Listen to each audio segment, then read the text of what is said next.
Go ahead. Hello and welcome to the Pondwater Dave Show. As always, I'm your host, Justin Davis, and I'm thrilled to be here for what should be a very fun episode. And as always, I'm joined by the great Pondwater Dave, Super Dave. What's going on, buddy? Just glad to be here tonight. So excited to be here. I've been looking forward to this all week, and through my research, it's been, a trip down memory lane. I can't wait till we get to it. Well, the lady that's going to help us get there is, of course, the first lady of the Arn Anderson fan club, Miss Amy Vaughn. Amy, how's it going? Very good. Just 9 more days of school. I know Bobby's joined us. He's a teacher. I know you got the same countdown I do, right? Yeah, I'm going a week longer than you. So I got 12 more days. That's what I got. So we can do it. Bobby, how many days you got? We're here for the teacher countdown of how many days we have left. Exactly. Maybe he'll tell us in the chat later. No, but Dave, anything going on with you this week? Anything special? Did you get attacked by a goose or anything this week? No. We're all is quiet on the goose front. That's good. Had a really, really good weekend. I worked for SWA this weekend, and we were in a little town called Ellisville, Mississippi, at the South Jones High School gym. The name of the show was Heroes Never Die. No, Legends Never Die. Excuse me.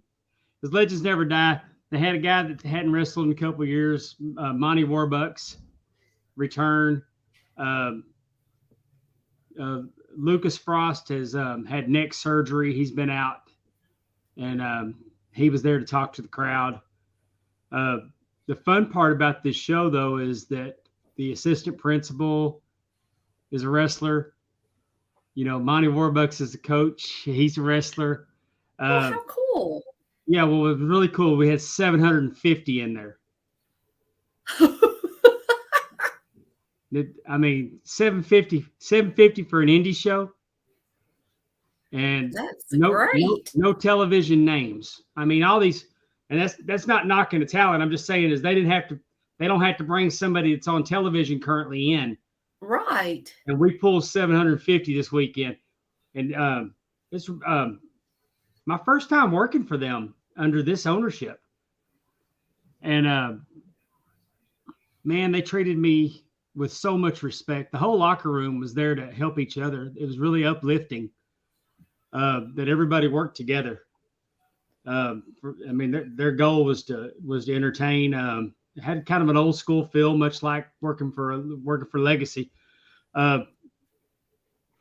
They treated me so good. And I saw some talent I hadn't seen before. A really young guy. He wrestles Hunter Rhodes. And he looks like a really young Dusty. And man, the crowd ate him up, man. I'm telling you, it was Did you say, was this a fundraiser for the school? It could possibly have been. Because I would have thought, just because you said the coach or, like members of the wrestling was, members of the faculty. So I didn't know. Yeah, that probably was. They run, this promotion runs schools in that area. They got a nice little territory down there. I think they told me they come to this school once a year.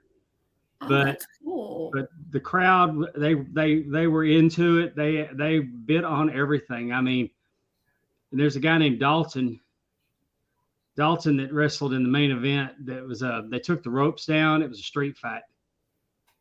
And we got back there, and the guy he was wrestling, and I don't have it in front of me, and I'm embarrassed that I can't call everybody by name. He grabbed a picture frame, like off the gimmick table that had the list of prices. And he took that picture frame and he smashed Dalton in the head with it. And it shattered and glass went everywhere. And Dalton became a bloody mess. And then when they got back in the ring, Dalton put him down for a second, and he ran and got a chair. And I'm talking full Cactus Jack, Mankind. He walloped that guy in the head, and I mean, 1, 2, 3, Dalton won, and I had to run and I ran to his gimmick table and got one of his T-shirts. Just we had to put something on to get, because I mean, he was so cut open from it. Well, I know one thing we wanted to talk about this week is apparently AEW selling some tickets for their show there in London. What are they up to, Dave? I think last I heard it was over 60,000. That's the number that I had in my head too. Yeah. Did you just bring that up to diminish my 750? No, I was just because I'm ready for you if you did. He was thinking Full House at yours. He was thinking AEW was a full house. The population of that town's barely 750. And that whole area, that county probably doesn't have 15,000. So a full house is a full house. I don't care what. Heck yeah! And I'm all for a full house, the show too. So I'm all in. I'm just giving you a hard time.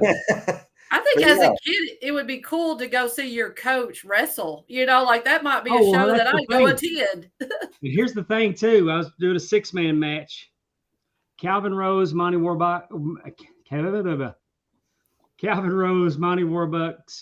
and the assistant principal of that school. I love it. And he had a different gimmick name than what I'm used to watching him. What I call him, his ring name's different than, I can't call him by name because what I call him, it wasn't what he went by that night. So anyway, they went against the SWA champion, Barry Wolf. I'm getting all mixed up. Barry Wolf, Samson, and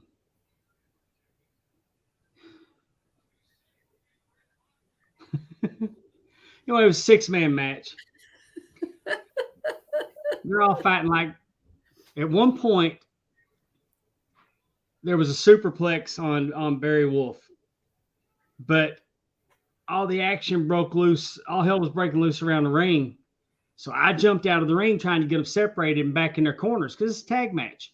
But there's a pinfall in the ring that I'm not seeing.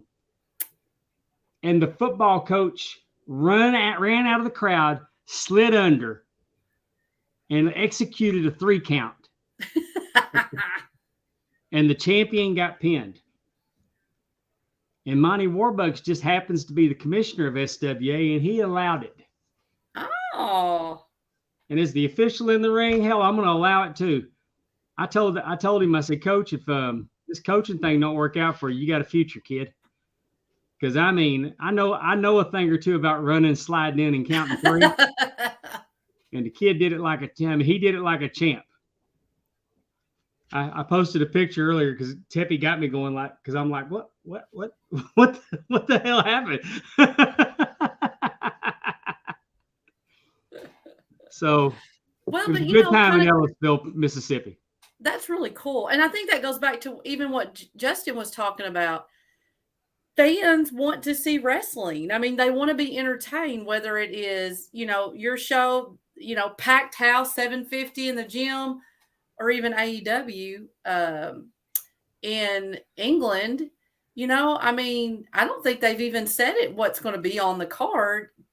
People just want to go, I think that's really cool that they're able to sell that out. And I feel like AEW, as far as I know, they've always put on good pay-per-views. They don't do one a month, so it's not like, oh, it's time for it. They're a little bit more special, I feel like, because there's like 4 a year or whatever they do. I don't know. Quarterly pay-per-views are a good thing. Yeah. I really got no problem with that model. Is this one going to be shown? For some reason, I didn't think it was. Or is that something WWE? Well, they haven't announced that they're going to. No. Isn't Wembley going to be all in? No. What's in Las Vegas? Is that all out? You don't know, Justin? I've never known what their pay-per-view is going to be since they started because they're all the same. All in, all out. Put your left foot in, you take your left foot out, and then you shake it all about. I don't know what the hell their pay-per-views are. Oh, All In is Wembley. Thank you, Red. That's who we should have had on with us tonight. I would love to hear what this kid was like at 8 years old. I can only imagine. I'm sure he'll chime in for us. He'll let us know. That whistling is Double or Nothing is in Vegas. Okay, so it is All In. I don't know why I thought I heard that it wasn't going to be televised, but maybe that was something else.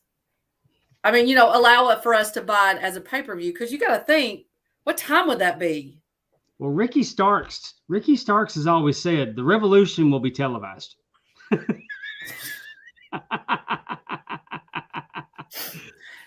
Oh, we want to thank everybody that's rolling with us on YouTube, Twitter, and Facebook tonight. We got a few in the chat. We got Bobby, KF5GTX, Terry Weaver, T Weaves with us, Andrew Hermes, who we love dearly.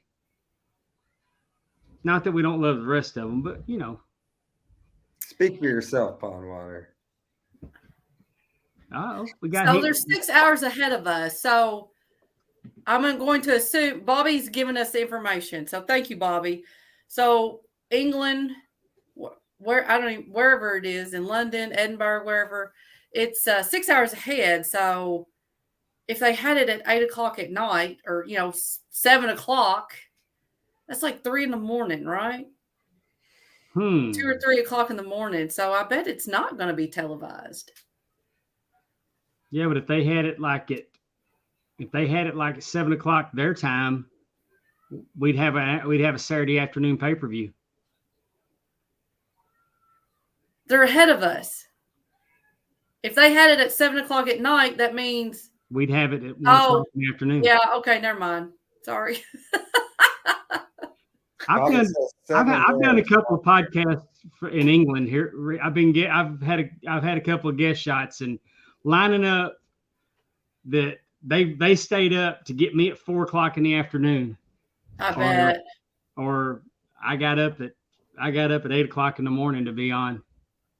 So I'm familiar with their 6 hour difference. Yeah, so kind of like with Saudi Arabia, how they do that. Like you said, it's usually like 2 o'clock in the afternoon is whenever. Okay, never mind. I mean, people stay up and watch Wrestle Kingdom in the middle of the night. So I guess that's true. You're right. Hey, Bobby and I both have 9 days left, and I think that's the reason why I'm maybe like, I'm just going to quit talking. I don't even know what I'm talking about anymore. Well, don't quit talking. It kind of hurts the podcast if we don't talk. Well, I know. I'm rambling. I'm not even talking at this point. But speaking of AEW, yes, rumor has it that they're about to get a billion with a B,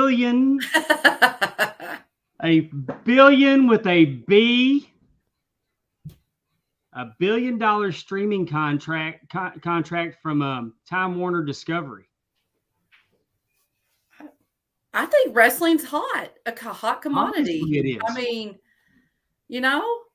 I mean, I do want AEW to expand, obviously, but I mean, their core base. They're getting $1 billion for it. If I'm Impact, I'm like, what the? I mean, has anybody watched Impact lately? It's a really good show, and nobody's given them $1 billion.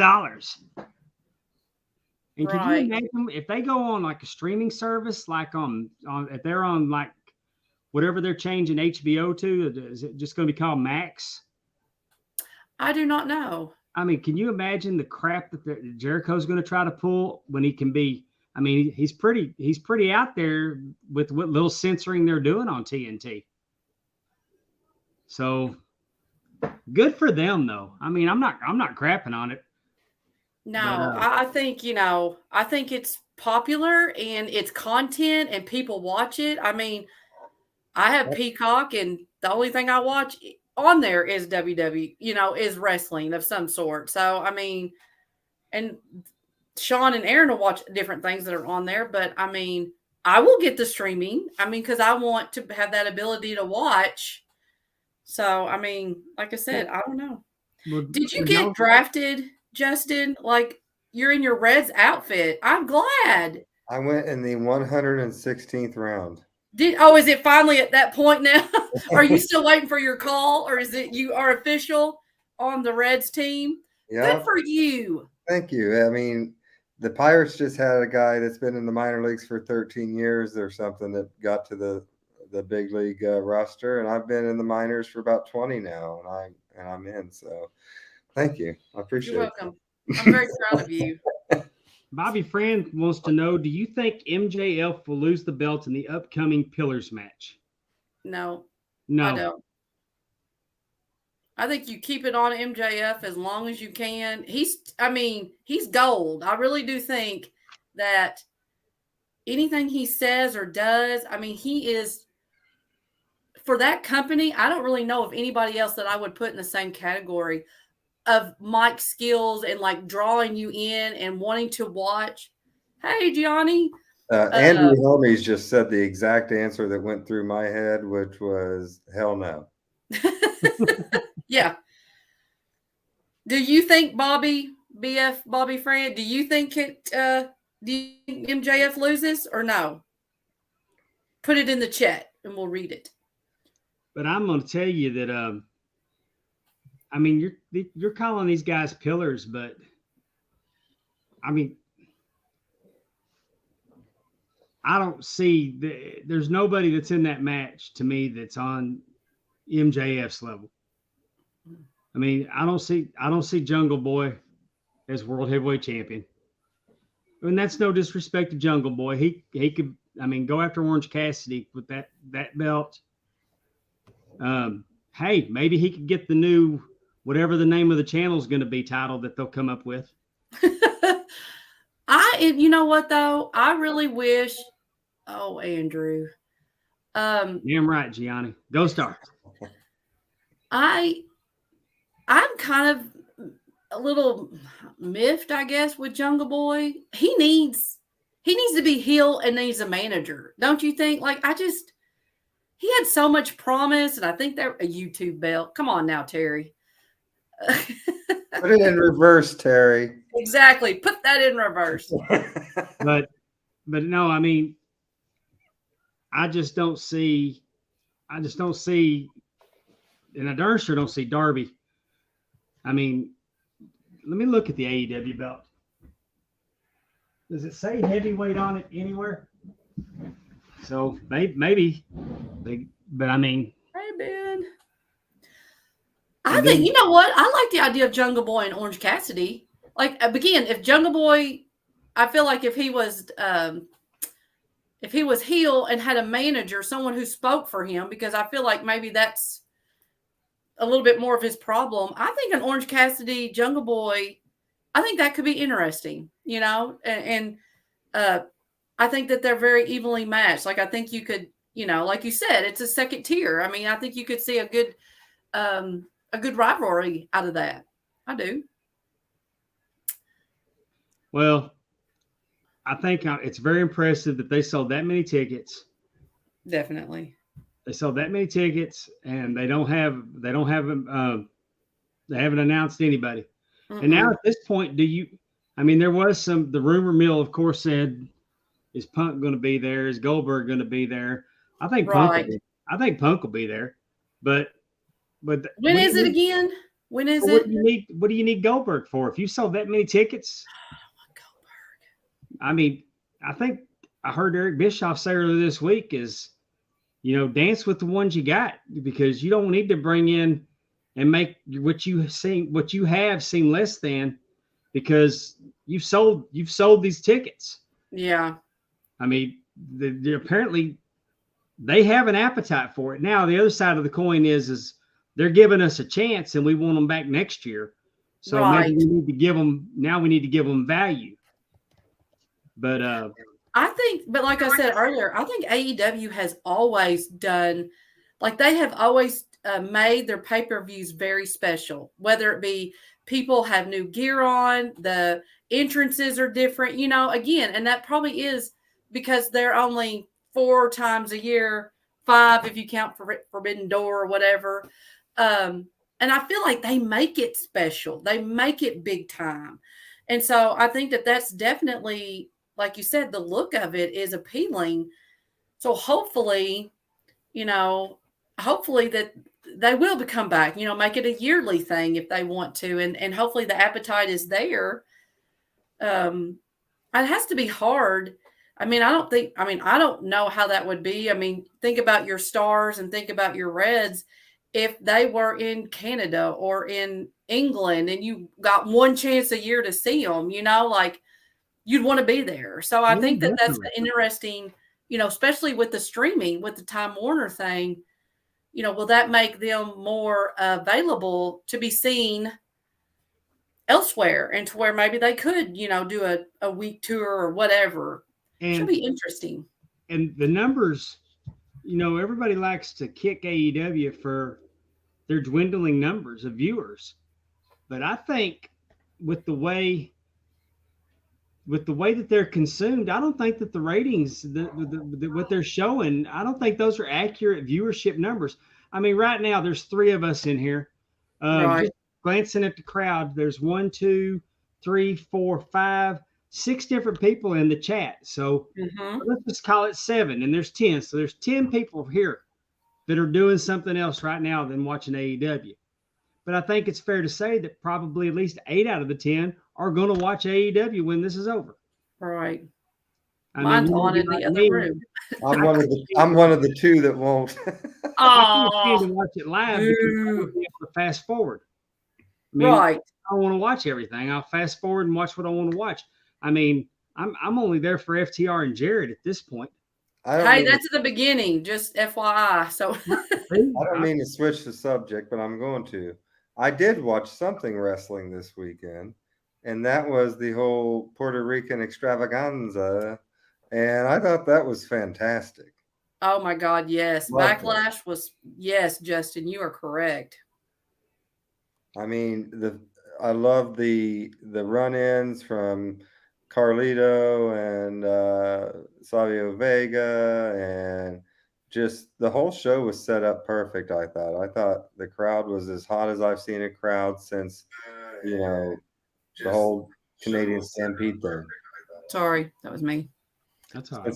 Since like Canadian Stampede, that's one of the hottest crowds for like a kind of a smaller pay-per-view that I've ever seen.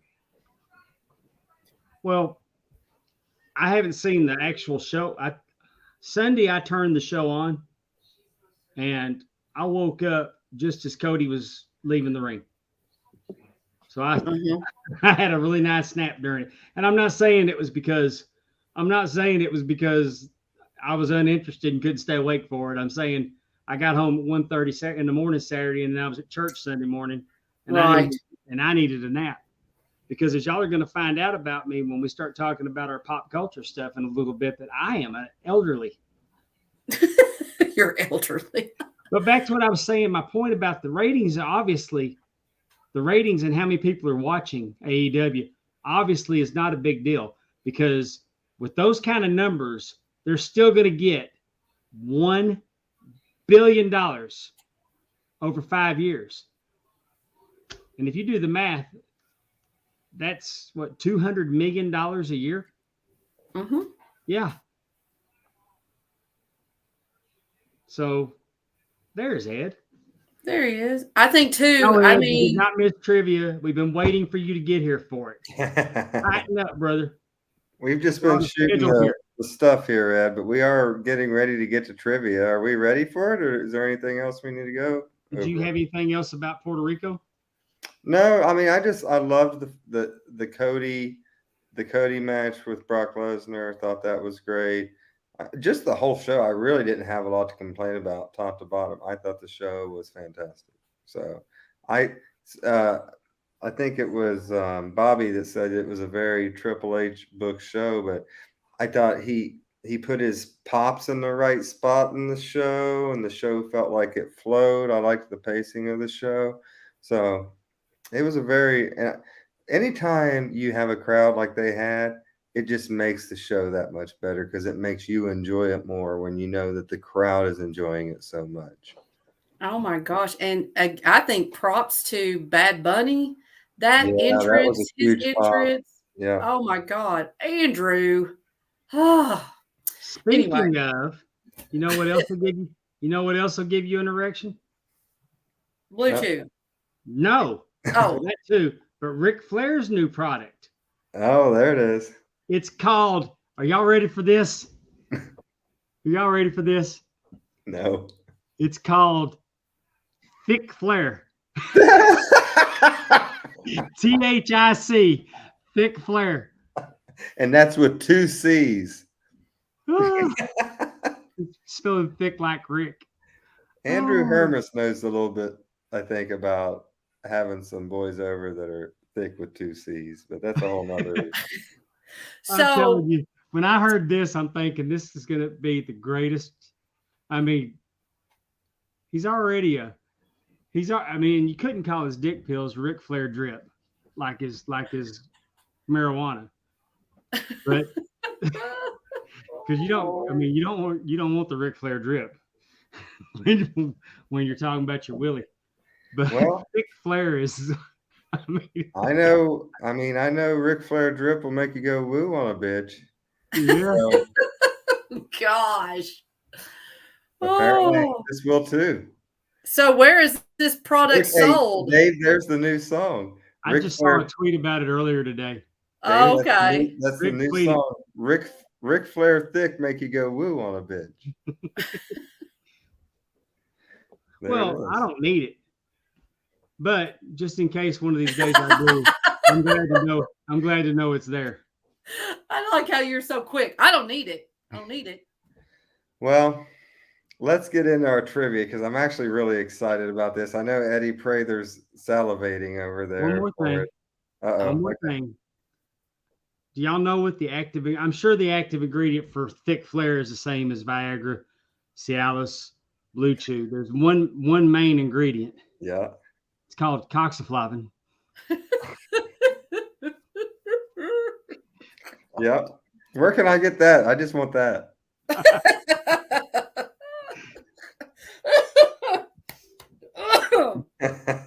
Goodness. All right, Amy, we're ready for trivia now. Woo! All right.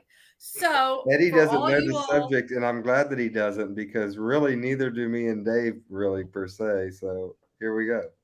All right. Today, so what we're doing is we're taking a little stroll down memory lane.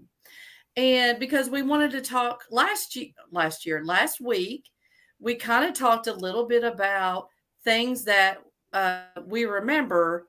Oh, Eddie, honey. Yes, I do. Bonfire drones. Bonfire candles from last Top Guy weekend, Eddie. So no kidding. Bless. Woo. But we were talking about what brought us to our fandom of wrestling and what were some of our our first memories and stuff. So that got us talking. We wanted to do a retro trivia, and we look back at 3 different time periods, and that is when each one of us was 10 years old. Okay. So the first one we're going to go with me. And the year is 1986. And 10-year-old Amy is ready for Saturday morning. Hulk Hogan's Rockin' Wrestling is an American animated television series that originally aired on CBS Saturday mornings from September 14th, 1985 to October 18th, 1986. Which continued until June 27th, 1987. I'm going to give you an actor's name, and I want you to tell me what character they did the voice of on the Rockin' Wrestling cartoon. Okay? So the first voice, first actor, his name is James Avery. You may also know him as Uncle Phil from The Fresh Prince of Bel-Air. He was also Shredder on the Teenage Mutant Ninja Turtle. He was the voice for Shredder for the Teenage Mutant Ninja Turtles. Who did he voice for the Hulk Hogan's Rockin' Wrestling show? I'm not going to give you any choices.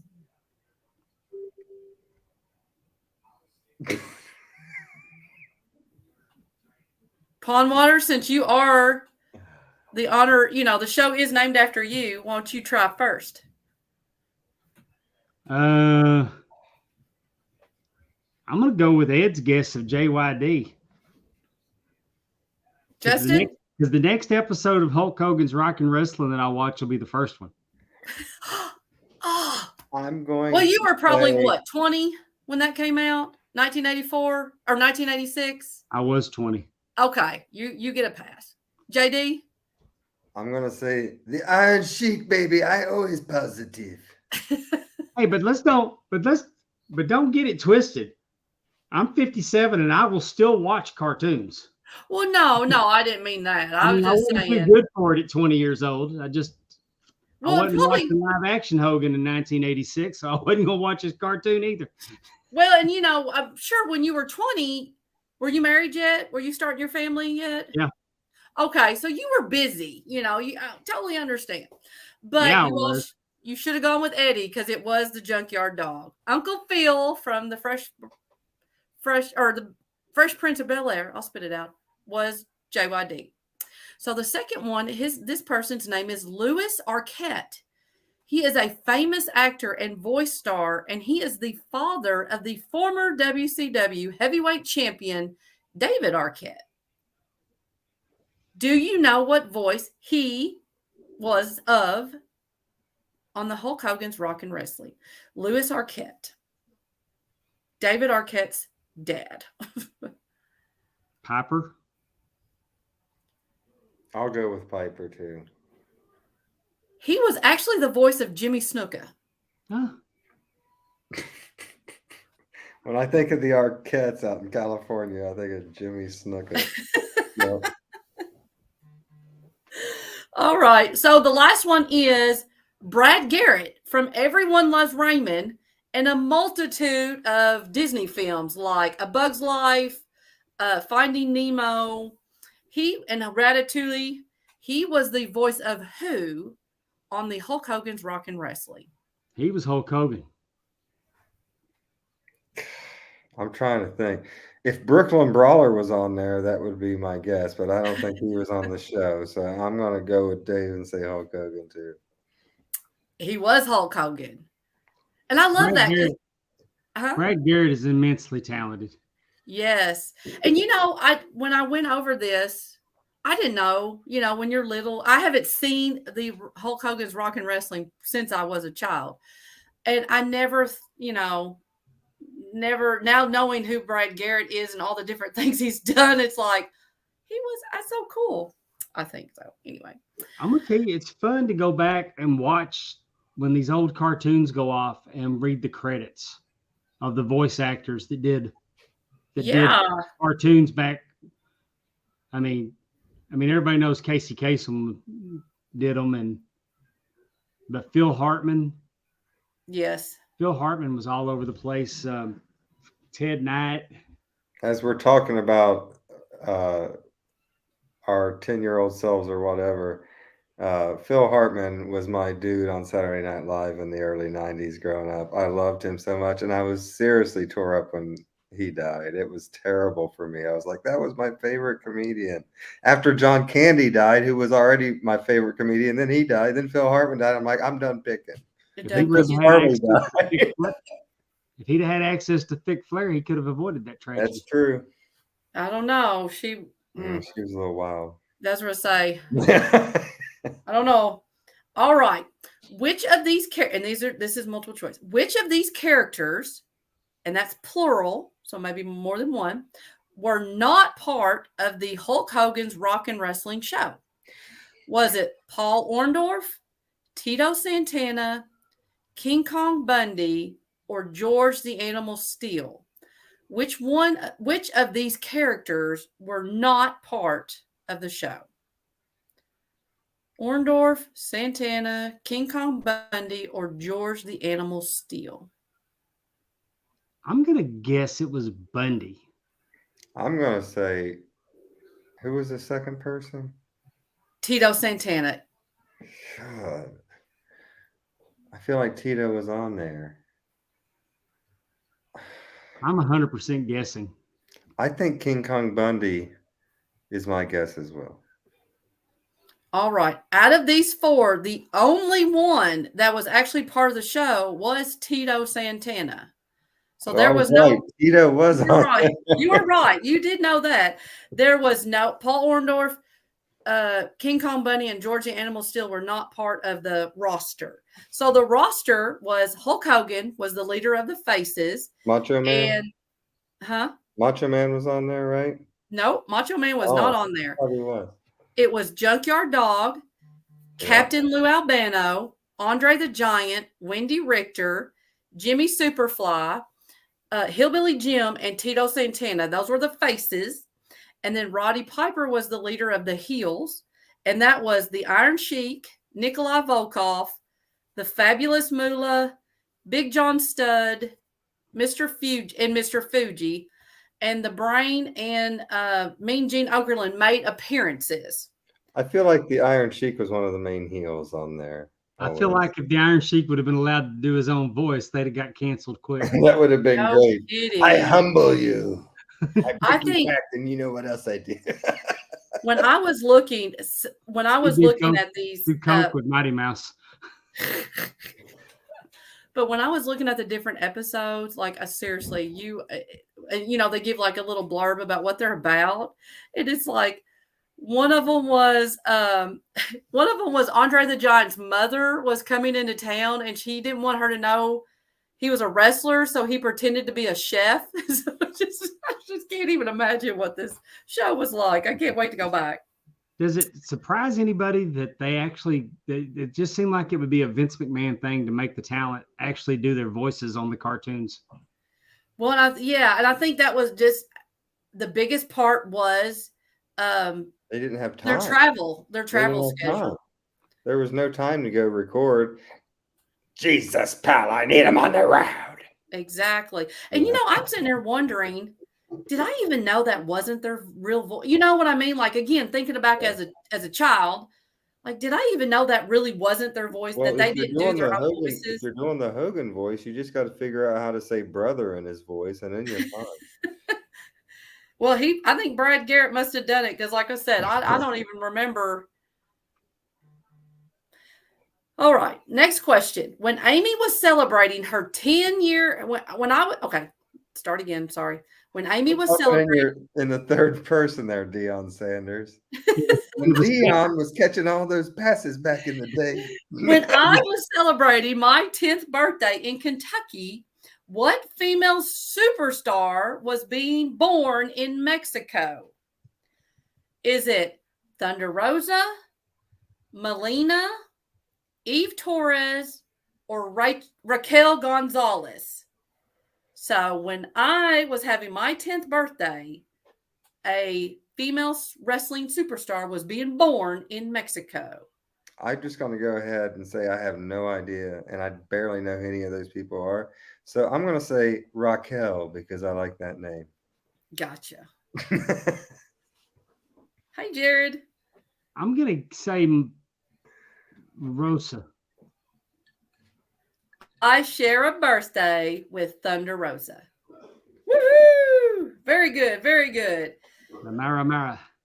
I thought that's that right. Too. So yes, me, Shawn Michaels, Thunder Rosa, David Von Erich, and Hoops. We all share a birthday, July 22nd.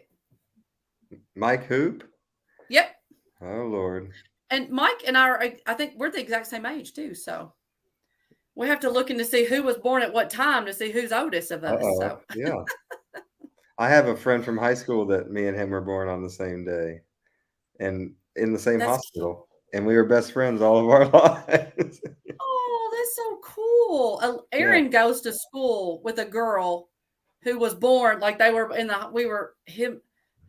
mom and I were in the hospital at the same time. Aaron was born at noon. He was the first of 4 babies born that day. And she came later in the afternoon. I always think that's kind of funny. Yeah. And also who was that day, my uncle was born on my birthday. So I got like all kinds of people born on my birthday. Awesome. Go ahead. Sorry, I'm boring people. No, I'm sorry. Jared? Yeah, Jared too. Goodness gracious. Oh, I'm turning 19 this year. Lord.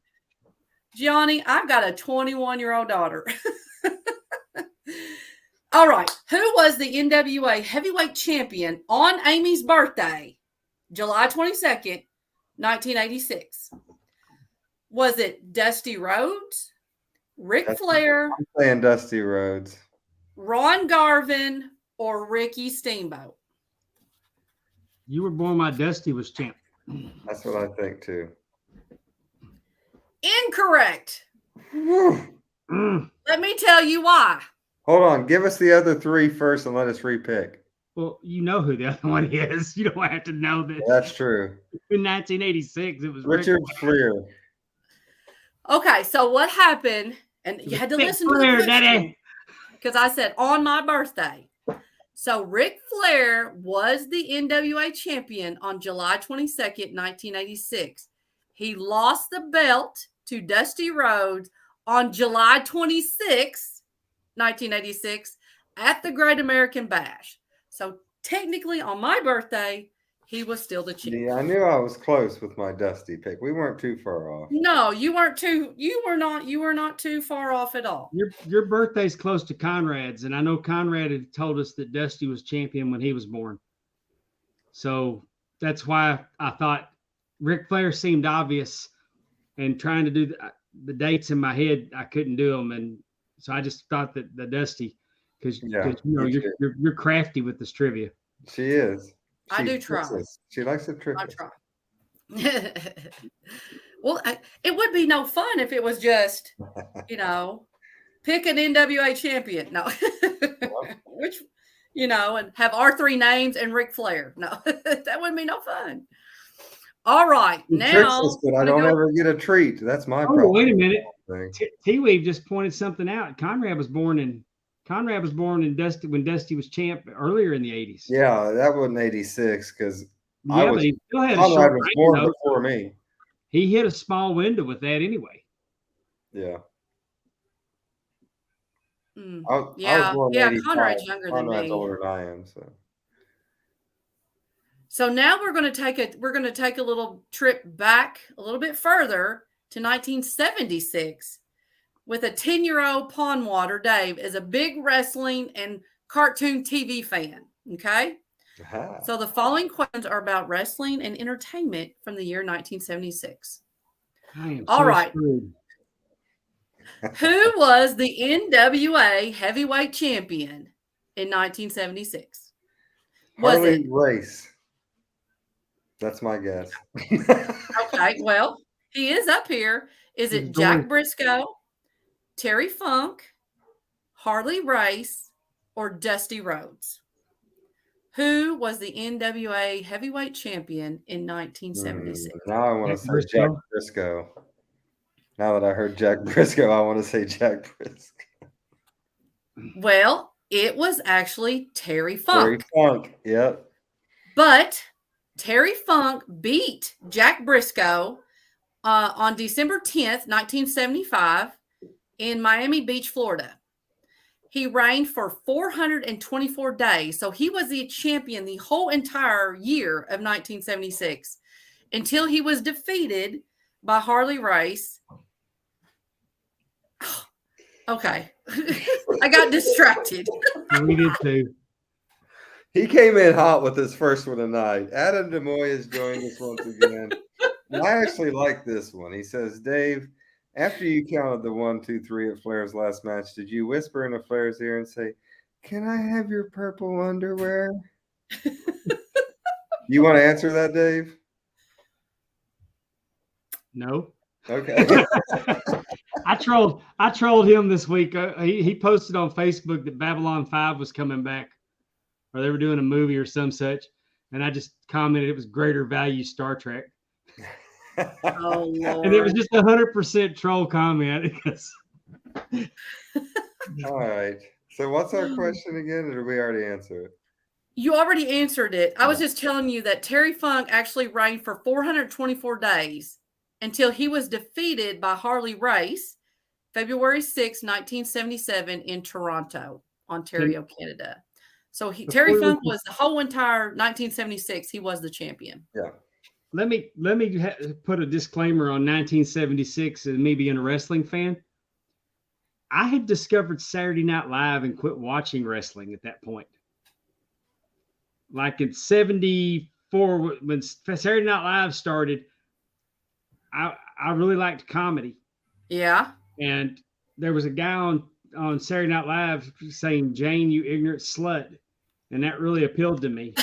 That really appealed. I really didn't know what a slut was. At 8 years old, I really didn't know what a slut was. But I learned quickly that you don't call your sister an ignorant slut without repercussions from my dad.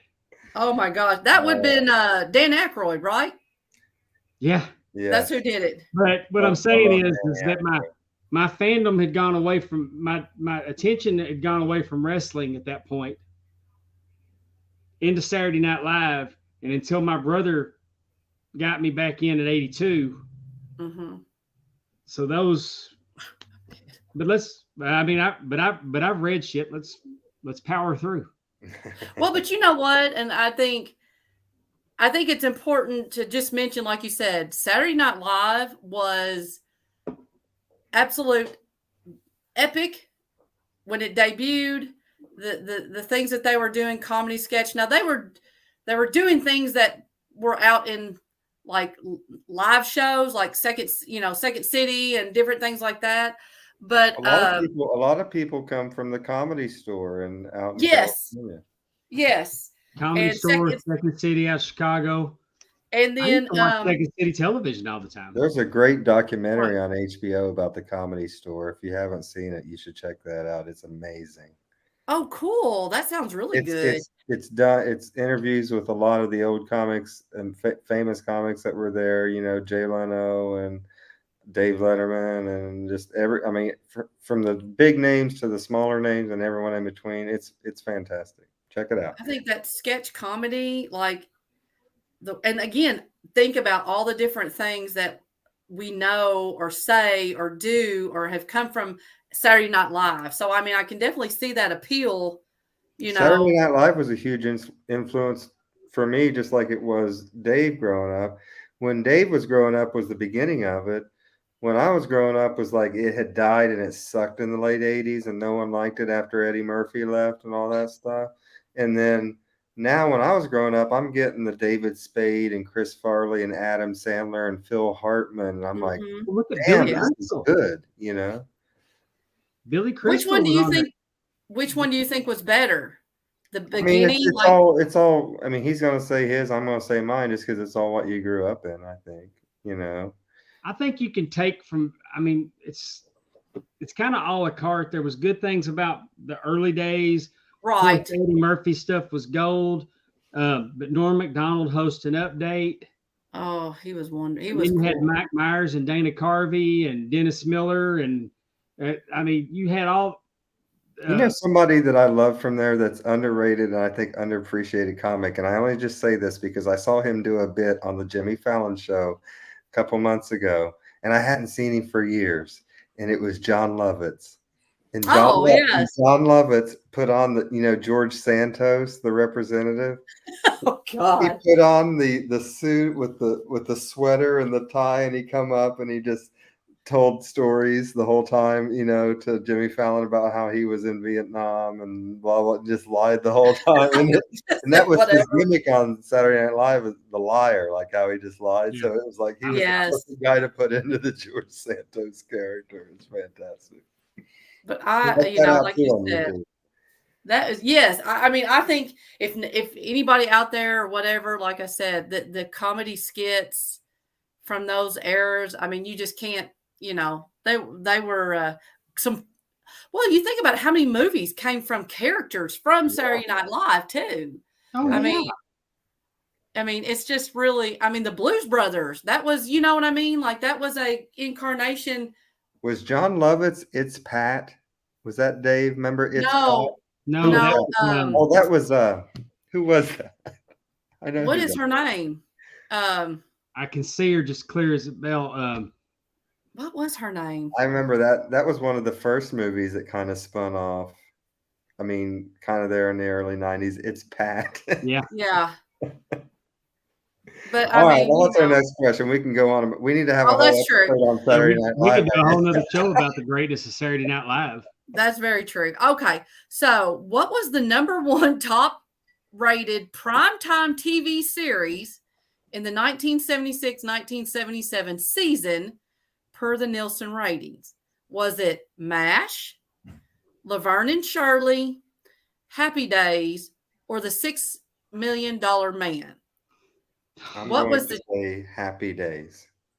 the number one Monday, top rated? Monday, Happy Days. It was You Happy are, Days. yes, you are both correct. It actually, and I didn't realize this, it ran for 10 years. I loved Happy Days as a kid Where because I was where watching it came from? syndication.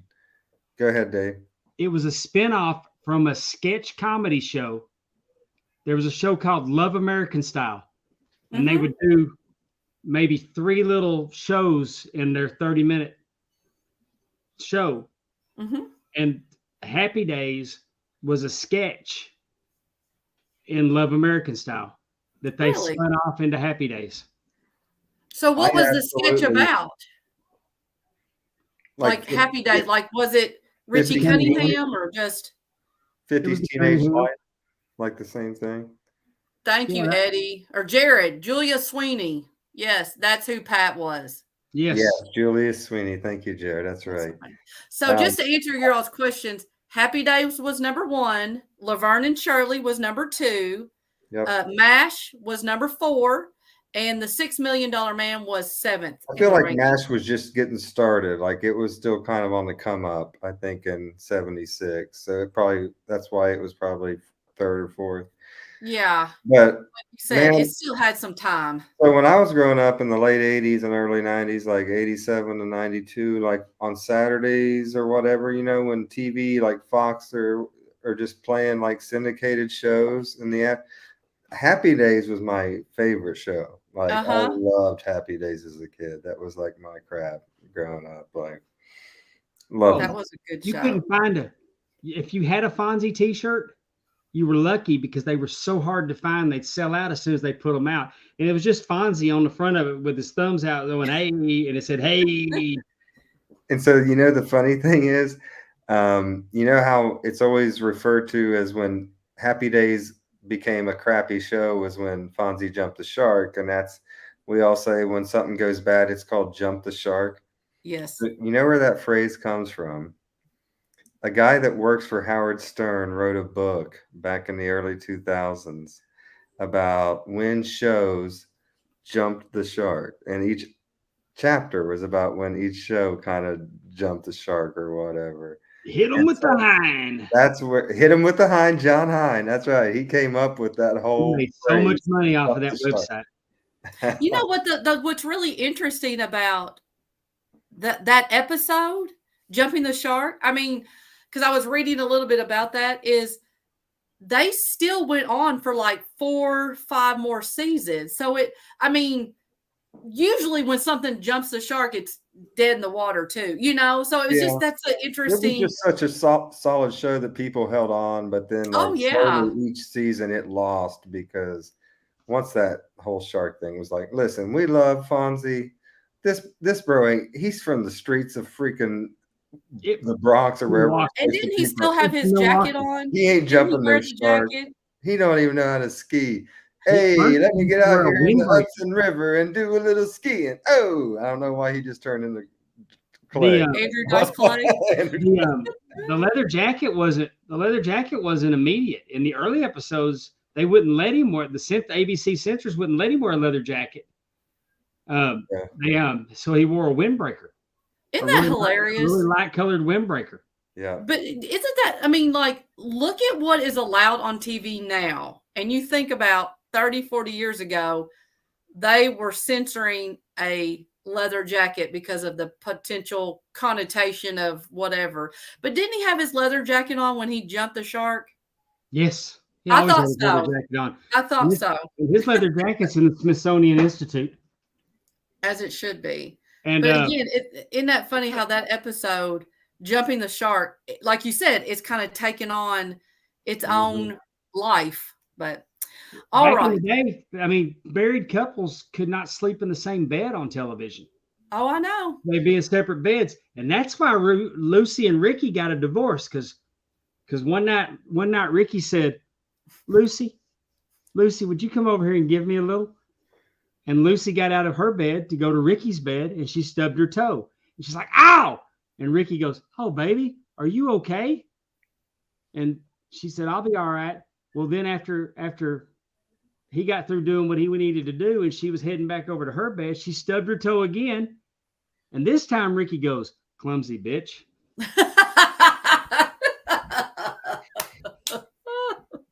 She's a clumsy bitch, but she's just okay. Go ahead. You're so funny. All right, 10-year-old Pondwater is ready for Saturday cartoons with his Golden Graham cereal, which was new to the cereal aisle in 1975. So that's why I picked it. What cartoon would he not be watching? As in, it doesn't exist. It didn't exist in 1976. Was it Jabberjaw? What? Clue Club? What did you just say? Huh? Jabberjaw. A Jabberjaw. Okay. Jabberjaw. The shark? You never seen that? Okay. Jabberjaw. Clue Club. Tarzan, Lord of the Jungle, or the all-new Super Friends Hour. One of these shows did not exist. You just spoke Swahili to me.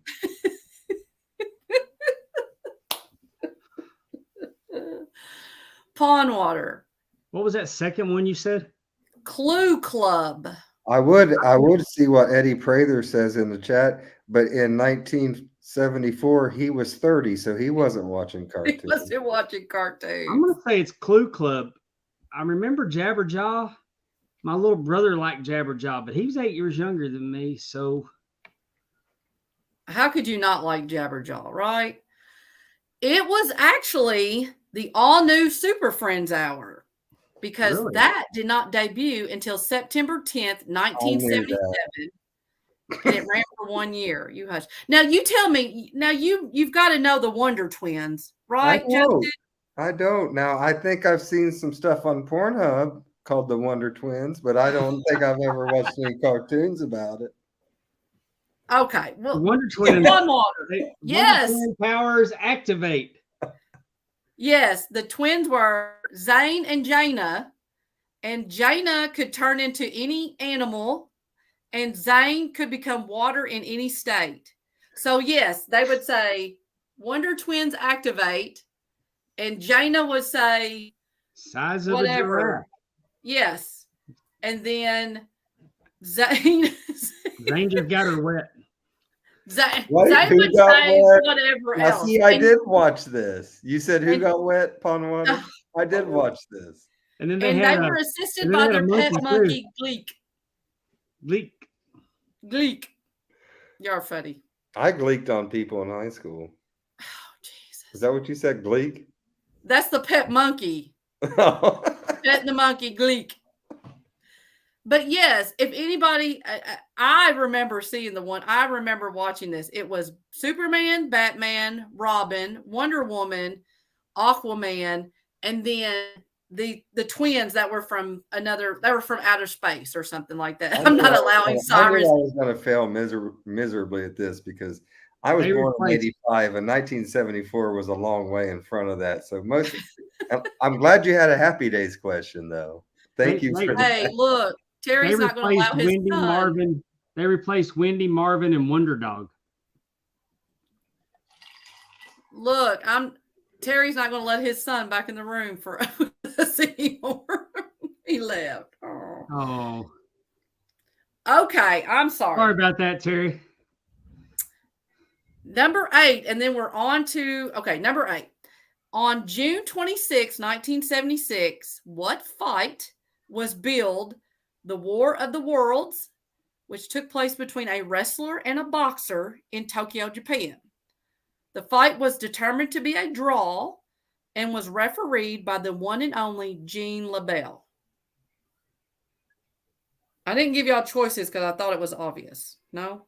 I'm going to let Justin take the first stab at it before I tell you what it is. Go ahead. Muhammad Ali versus Inoki. That is correct. You are right. It was broadcasted in 34 different countries, and Vince McMahon Sr. sold tickets to a closed circuit telecast at Shea Stadium with a crowd of 32,000 just to watch that. It went they had other things going on, but it went 15 rounds, and the rules for the participants was a little suspect, and that has caused a lot of controversy over the years, but it was considered a draw. Inoki spent most of it on his back kicking at Ali. Yeah. Because he said he wasn't allowed, like it was weird. The F out. Yes. Yes. So it was neither one. I don't know. I think it started off as actually a shoot match, and then it got, or a work, and then I don't know. They did something. It probably started off as a work, and then they both were like, neither one of us want to go over, so let's just get our check and screw it around. No, neither one of them wanted to lose. Right. That's what I mean. Neither one of them wanted a job. I said go over, didn't I? Neither one of them wanted a job. I think he really did hurt Ali's leg. He did say that he had pains and blood clots. Like, I mean, so. Yeah. I mean, you take 15 rounds of someone just kicking you in your, calf muscle. I mean, I guess. All right. We're moving to the year 1995, where our little slapdick Justin is a wee 10 years old. Oh, 10. Okay. Yes. Yep. Yes, I picked 10. 10. 10. So who was the NWA heavyweight champion in 1995? Was it Shane Douglas? Nope. Chris Candido? Dan Severn? Or was it vacated? I'm going to go ahead and say Dan Severn. Palm Water, what you thinking? 95.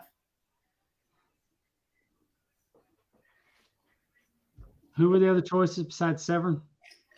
Shane Douglas, Chris Candido, or it was vacant.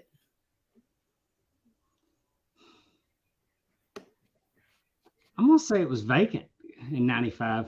I think that's the only other choice. That's the two choices, I think. I mean, Justin, one. I was going to say, Justin is starting this off right because it was Dan Severn. Dan Severn reigned for 1,479 days. So he won it from Chris Candido on February 24th, 1995. And then his reign lasted 1,479 days when he was defeated by OGAWA, March 14th, 1999 in Japan. Ogawa, OGAWA. Ogawa. Sorry. All right. I don't know if that was right, but it sounded good. It sounded I think it sounded good. It sounded really Japanese to me. I mean, Panwa, you're turning Japanese. I think you're turning Japanese. I really think so. Go ahead. Bobby has the entire $6 Million Man on DVD, the entire run. And I'll have you know that I only missed one episode of the $6 Million Man during its entire run. It came on Sunday nights. And the episode I missed was when the Bionic Woman was on there. And I think she shorted out. She shorted out running in the rain or something. But that's the only episode I missed because my dad said, "Do you want to go see Jaws?" And my dad had never taken me to the movie before and never took me to the movie again. The only movie my father ever took me to see was Jaws. Why didn't he take you again? That's a good movie to go to, though. My dad wasn't a moviegoer. Oh, okay. So it wasn't like Jaws scared him. He's like, forget that. I ain't never going back. I couldn't go see Jaws by myself. But I'm just saying that you're talking about Bobby talking about the $1 Million Man. He's your age. Like he's a music teacher, and his kids say, "What was your favorite song or artist growing up?" And he's like, "Bill Haley and the Comets from '56." So I'm just saying, you guys are old. You like the whatever $6 Million Man. All I know is Andre the Giant was in it. I was going to say he was in it, wasn't he? Yeah. Hey, Cyrus. Oh, that was Cyrus. He's gone. Sorry, didn't get to see that. All right, so it is T. Oh yeah, there he is. There he is. There's $6 Million Man, Andre. If you can't see on our YouTube and Twitter and Facebook and everything else we have going on here. That's right. Dave He has was the Andre the Giant figure from the $6 Million Man, which his eyes look like the Undertaker, which is cool. I wish Andre would have tried to use that gimmick as a wrestler.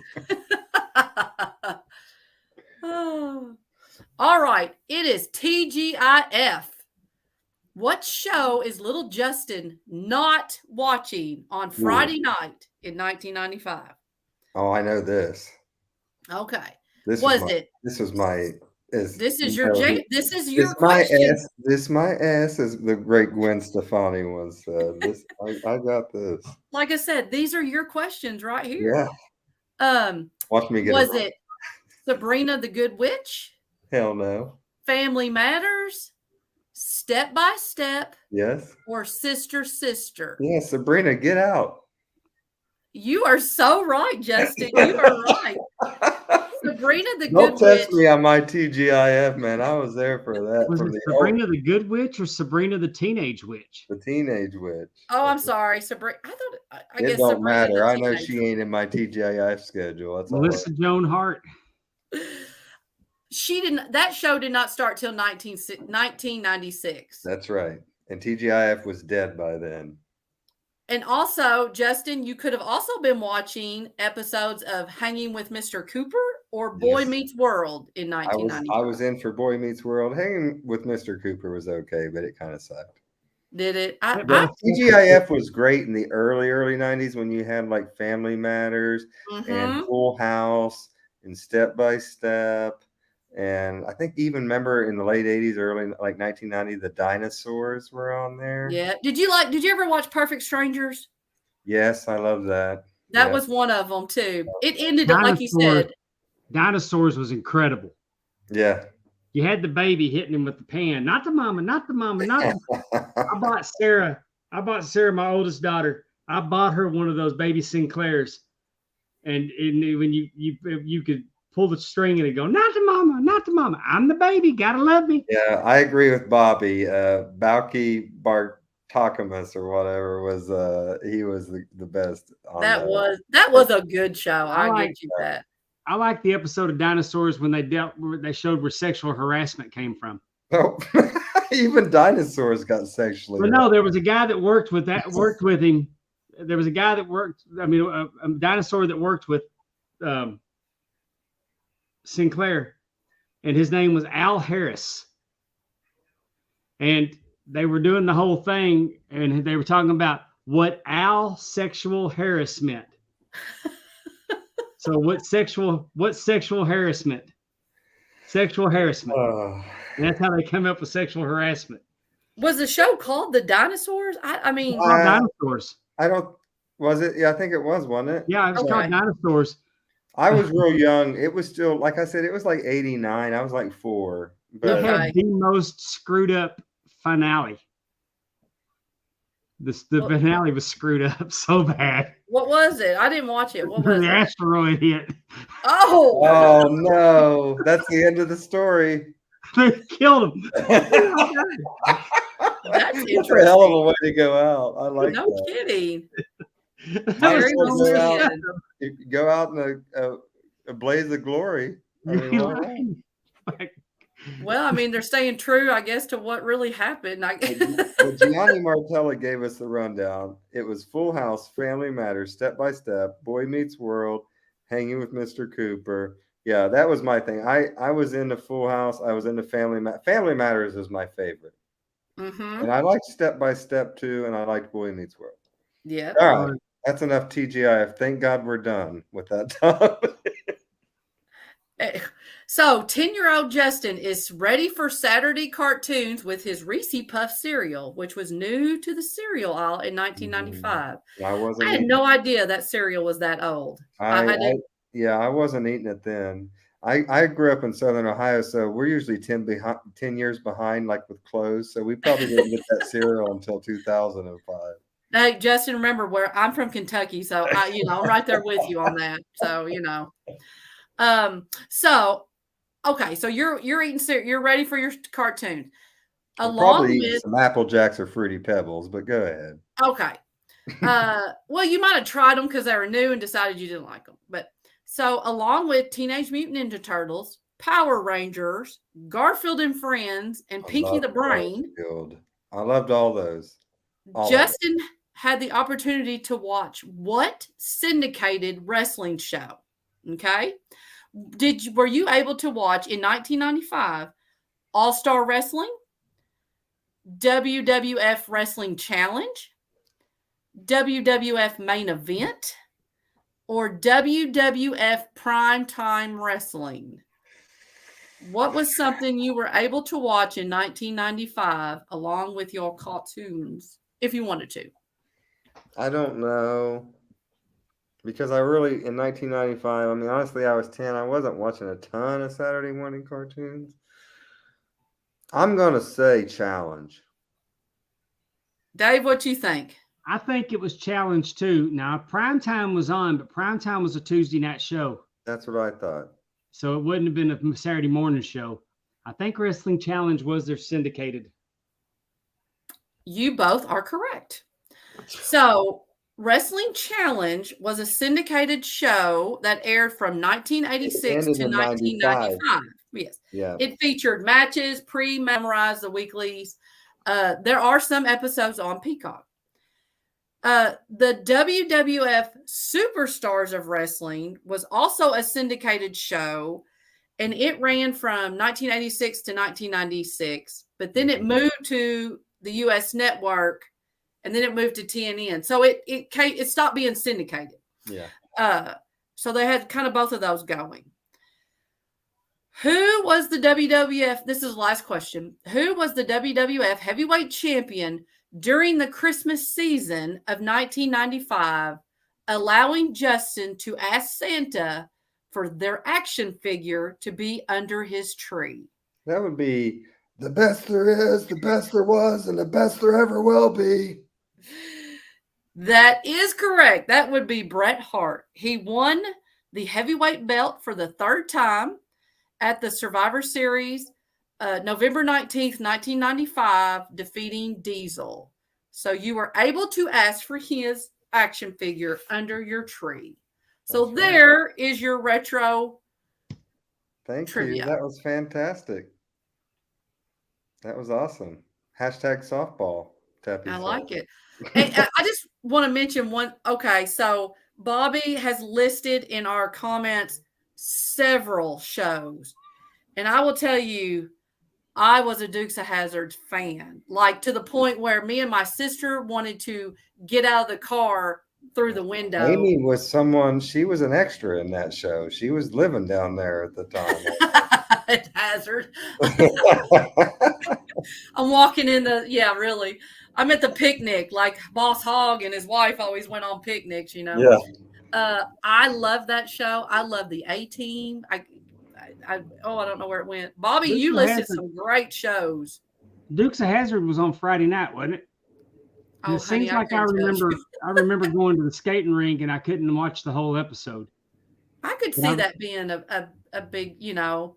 Y'all remember you remember that time they were shooting the bow and arrow with dynamite and they blew up the outhouse? Yep. I'll never forget. We were sitting at the dinner table, and you just have to understand my dad was not, you just didn't think, he'd have zingers every now and then, but you never saw him coming. And I just remember we were eating dinner and it was on TV, and he just goes, "Wow, they blew the shit out of that outhouse." It's not hard to do, probably, especially if it's a hot day. No, and it got all over me then, and it still gets all over me thinking about it. So what are we doing, Dave? What is this show about? What are we doing? Can you explain it better than I can? It's just more of what we've been doing all through trivia. We get off on we're talking about, I mean, we're all lighting up talking about this crap that we liked when we were young. Yeah. I chose 1974 because I was 8 years old. So, and I think doing research, I'd go back just because, I can't tell you in my mind at 8 years old, I knew what I watched a lot of. So when I was able to look at the Saturday morning lineup, I know I watched that, and that. Mm-hmm. And then, when I looked at the TV shows and I looked at the movies, and I can remember that getting to go to the movies at 8 years old was not a big deal. My mom would take me up there and drop me off. So we're At gonna 8 years We're old? gonna go. Oh yeah. Oh yeah, back then in the 70s, like people just did that. That was before, Ted Bundy and everything else. And it was like, well, they wouldn't want pond water. They weren't they weren't right. after He's boys. Dennis the Menace. But so basically what we're doing, what Pondwater is saying is we're going to talk about what made us wrestling fans as kid, or talk about the year maybe when we were 8 years old, right? Yeah. So kind of, how we felt about it then compared to, and how that shaped us into how we feel about it now. And also we're going to talk a little bit about the songs and the movies and the stuff that were going on in that year time period too. So Amy, am I correct in how I'm describing this? Oh yes, we're going to be nostalgic. So we're all talking about the year when we were on the, what was it, the dude that took over for Jay Leno and then got fired immediately, Conan O'Brien, when he used to do in the year 2000. We're doing when we were 8 years old. Did y'all do y'all's based on when y'all were 8? Or I mean, yes, I did. 8 to 10. I mean, it's all the same to me at that point. I don't even remember, So basically, Dave is going to talk about what year, Dave? 1974. And I'm going to talk about 1993, and Amy is going to talk about 84. Okay. So I think we should go in chronological order and start way back in the eons ago and start with Pondwater. All right. We want to do we're going to do cartoons and then go around the horn, and then we'll do TV and. Oh, okay. Yeah, we cartoons can do that. And TV, and then we'll go around the horn. That's fine. Follow my lead. Okay. In 1974, I was watching Scooby-Doo. As he gets his glasses on. I was watching Scooby-Doo. I was watching Speed Buggy. Love Speed Buggy. Speed Buggy. Okay. And then I loved Hong Kong Phooey. Okay. And Hong Kong Phooey was neat because it was voiced by Scatman Struthers. And it's probably one of the first voices in a cartoon that I recognized the actor. When I heard the actor speak on TV, that's Hong Kong Phooey. Uh-huh. I was watching Shazam, even though Shazam was a live action 30-minute show. I loved Shazam. They still called him Captain Marvel back then. Now they just call him Shazam. Are you writing this stuff down, Justin? Like, you need to go back and watch some of this stuff. You need to watch. No, I don't. I don't need to do that at all. You don't want no Jabberjaw? No, I was watching the Super Friends. I never missed Super Friends. Hey, I know. Meanwhile, back to the Hall of Justice, Aquaman makes a tuna fish sandwich because he can't do shit. That's old Frank Caliendo doing Ted Knight. Ted Knight was the narrator. He was. Meanwhile, back at the Hall of Justice, I mean, anytime those cutaways, that was Ted Knight. That's so funny. Now, Ted Knight, is that the one that was in Caddyshack? Yes. That Ted. Oh, how funny is that? Yeah, Ted Baxter from Mary Tyler Moore. Yes. And then I was watching the Star Trek cartoon on NBC. Star Trek cartoon. I did not know that. Yes, they had a Star Trek cartoon. Of course, you were watching that. And then at nighttime, I was watching Happy Days. I loved Happy Days. I was watching Good Times. Mm-hmm. Loved Good Times with Jimmy Walker, because we were all, before we were saying, hey, we were going, Dynamite! And I was watching That's My Mama. It was What's that one? It was a sitcom on ABC with Clifton Davis. Okay. I'm probably gonna have to throw him in your Google machine. It was I enjoyed it. He was at Amen, right? That show Amen? Clifton Davis? Yes, he was. Okay. And I like to watch the Dean Martin celebrity roasts. I I was always one to watch comedy shows, even if I couldn't get the jokes. Uh-huh. I mean, some of the comedy I watched and listened to back in then, as I got older, I knew all the jokes. Like I used to listen to, my mom and dad had a Red Fox comedy album, and he couldn't work as blue as he did later in life, but he could be very suggestive. Uh-huh. Well, I memorized those albums. The Smothers Brothers, the same thing. I would remember them, but as I got older, I'd start getting the jokes. But I love to watch the Dean Martin roast because them just talking about each other up there was always, I loved it. Did you ever watch the Carol Burnett show? Oh, I know yeah. I didn't know. I know it's not this time period. It's a little bit, but I just, like you said, kind of that sketch comedy thing. Loved it. I watched Adam 12. Okay. I watched Columbo. Yes. I watched McCloud. I don't know that Dennis one. Weaver. He was a cop in the city. He was in the big city, but he actually rode a horse around the city. And then I watched Emergency. It was about paramedics at a firehouse. That sounds like a good show. And then I watched Barney Miller. Oh, I remember that. And my dad, we'd all try to figure out the way that the bars were on the walls. You were trying to see, and the sign said, "Don't spit on the floor." But the way the bars were there, it made it look like "Don't shit on the floor." That's another one of those things that I go back to the things that I did with my dad other than work really stand out in my head. Uh-huh. So those were the, really good shows for me. And it just, I can't, I could go back and watch all of them again. I mean, I've caught myself time or two watching Good Times, or I'll go down a rabbit hole on TikTok and there'll be clips from that show. Uh-huh.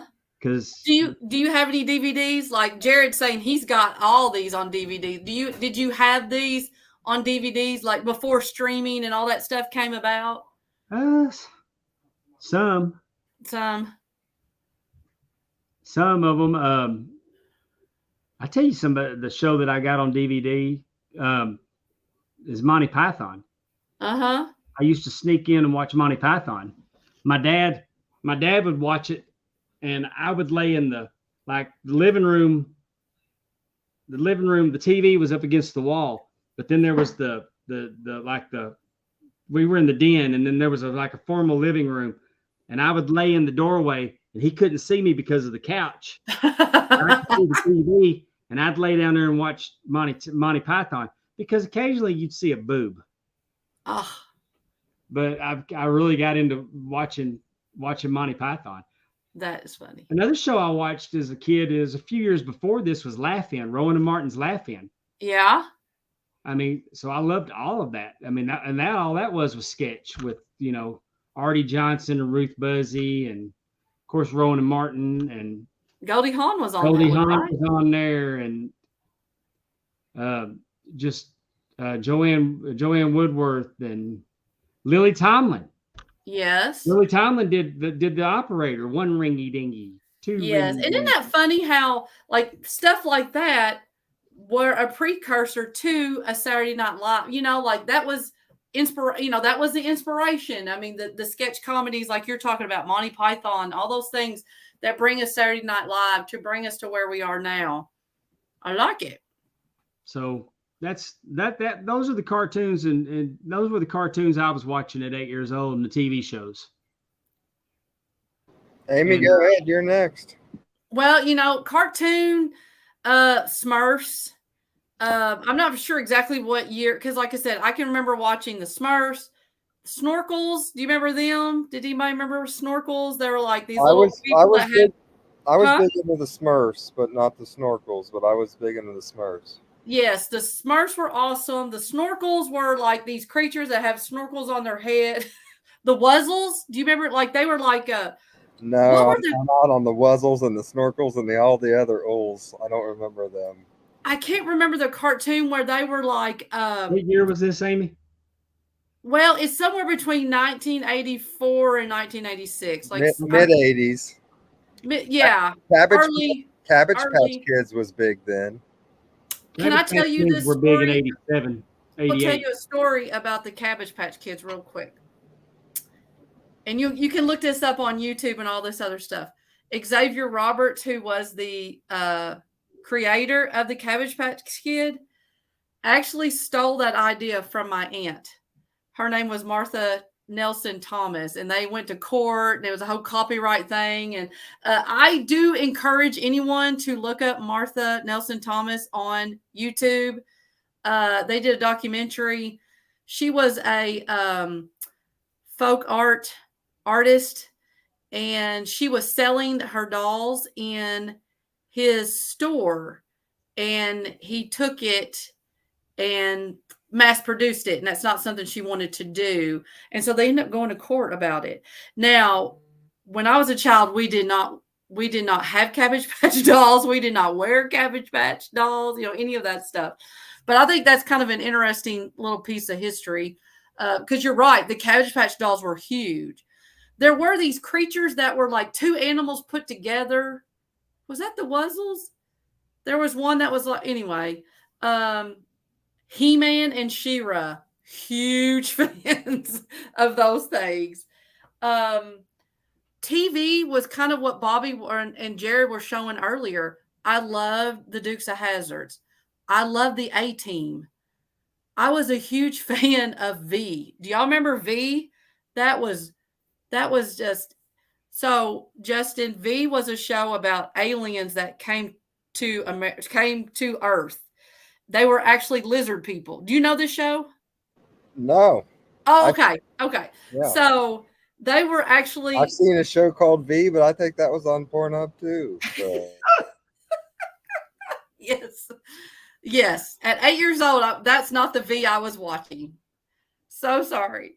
But V is a great show. Again, like I said, I love that show. The A-Team, never missed it. I think my grandparents and my dad, they watched Dallas, at that time. I don't know if they I think they no. Yes.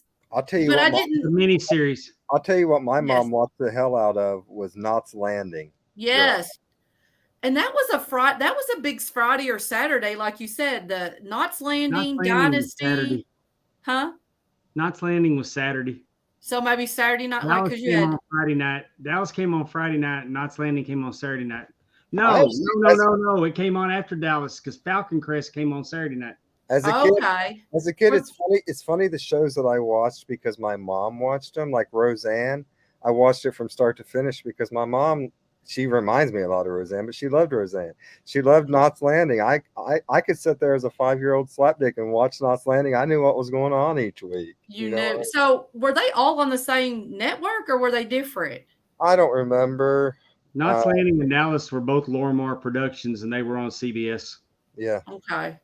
I'm just curious to what I knew Knots Landing and Dallas were tied together. I knew that, but I wasn't sure about Roseanne's ABC, so that would have been CBS. Right. I loved Roseanne. Just throwing that out there. But those were, and of course, Roseanne got her show based on her stand-up comedy, and she's a brilliant stand-up comedian. She was. She was the domestic goddess. She called herself a domestic goddess. Yeah, she was. And great. Again, whenever she was a person who was not necessarily like, I don't want to say she wasn't, the portrayal of a woman like that. They didn't portray TV or life like that. Like that was the first type. It was the first type of show that was like real life. This is what a real life American Midwestern family is like. Not what, Beaver Cleaver's family is. Exactly. Like. Yes. They fought. Kids were rude, I don't think you can talk about the 80s without talking about wrestling main event, Saturday night main event, the Friday, I can remember we didn't watch Saturday Night Live. My parents didn't really let us do that, but we would get to stay up when Saturday Night Live was preempting Saturday night main event was preempting Saturday Night Live. And that was just a huge deal. Me too. I loved it when Saturday night's main event was on. It's like, I'm staying up tonight, baby. And exactly. I probably only last till like 20 minutes into the show, and then I pass out because I was 5 years old. But I loved it. And it was like, I mean, we were not getting the pay-per-views. I mean, and again, at that time, you were just still looking at WrestleMania, I mean, and so you didn't have what we have now. So true. But all of those shows like that, those were the kind of things. I will say this. I remember the first movie my parents took us to. It was Fox and the Hound. I don't know if you remember that one, Dave. Justin, did you ever see Fox and the Hound? Don't move on to movies yet. We're going to save that for a different topic. I'm sorry. Sorry. Okay. Cartoons and TV shows. Okay, so that I like I said, He-Man, She-Ra, those were fabulous. And the wrestling, anything action. I really like, like I said, A-Team, Dukes of Hazzards. I mean, all of that stuff. I was 100% there for. Gotcha. Well, for me, cartoons in 1993, for me, big was Animaniacs. I love the Animaniacs. These the Animaniacs. Yeah, and I was big in Beavis and Butthead in 1993. Let me ask you about Animaniacs, though. Have you gone back as an adult and watched them and get the comedy that was above your head when you were a child? I got it then. That's why I liked it. Animaniacs was a big deal after I got shot, and I watched it every day because I was home. Yeah, I mean, I didn't work. It was always on right after school, like at 3:30 in the afternoon. I loved Animaniacs. That's when I discovered it. Yeah, like, and as far as before that, growing up, I loved Teenage Mutant Ninja Turtles. I loved Garfield and Friends was one of my favorite cartoons growing up. So that was the cartoons. The shows, I mean, Seinfeld. When I was 8 years old, even I loved Seinfeld. 1993, I was huge into Seinfeld. Did you have Saturday morning cartoons, or were you kind of big with cable at that point? No, I never had cable until 1996 when I was 11 years old. Okay. So I was still watching Saturday morning cartoons and stuff. That's how I found wrestling, was through Saturday morning cartoons and WWE Superstars that was on at like 11 a.m. in the morning. So like 89, 88, 90, that's what I was watching after Garfield and Friends and stuff. Then there'd be wrestling. So I gotcha.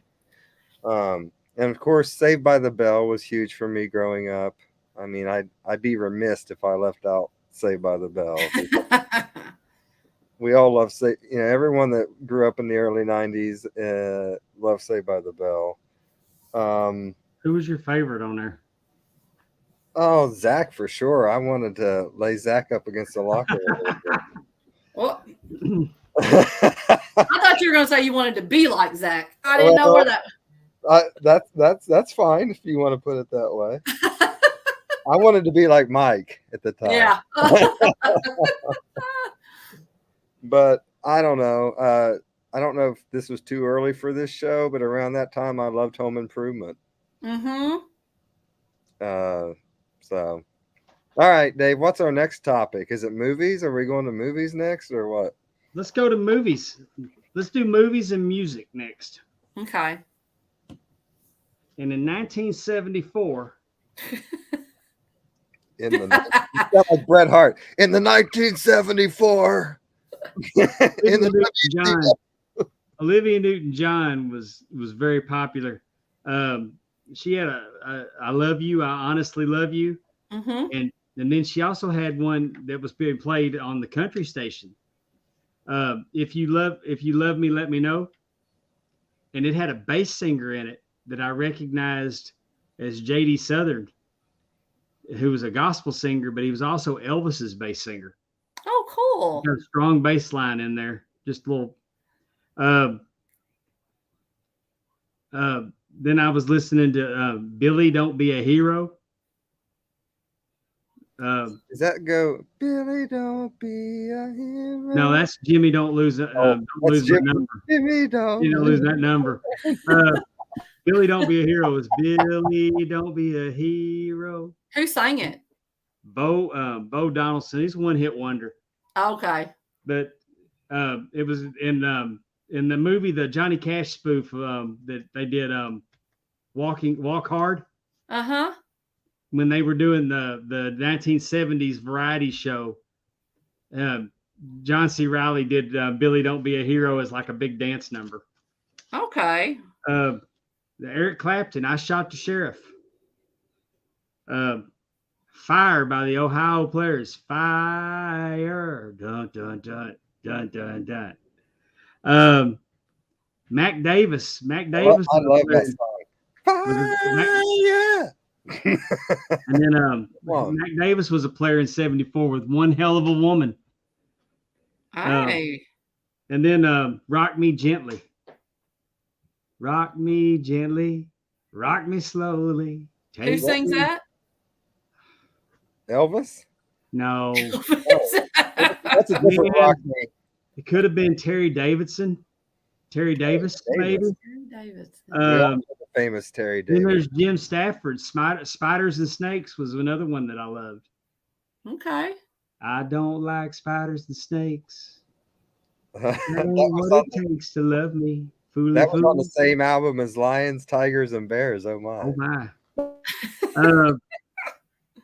And then my absolute favorite song, "I'm Leaving It All Up to You" by Donnie and Marie, because you know why?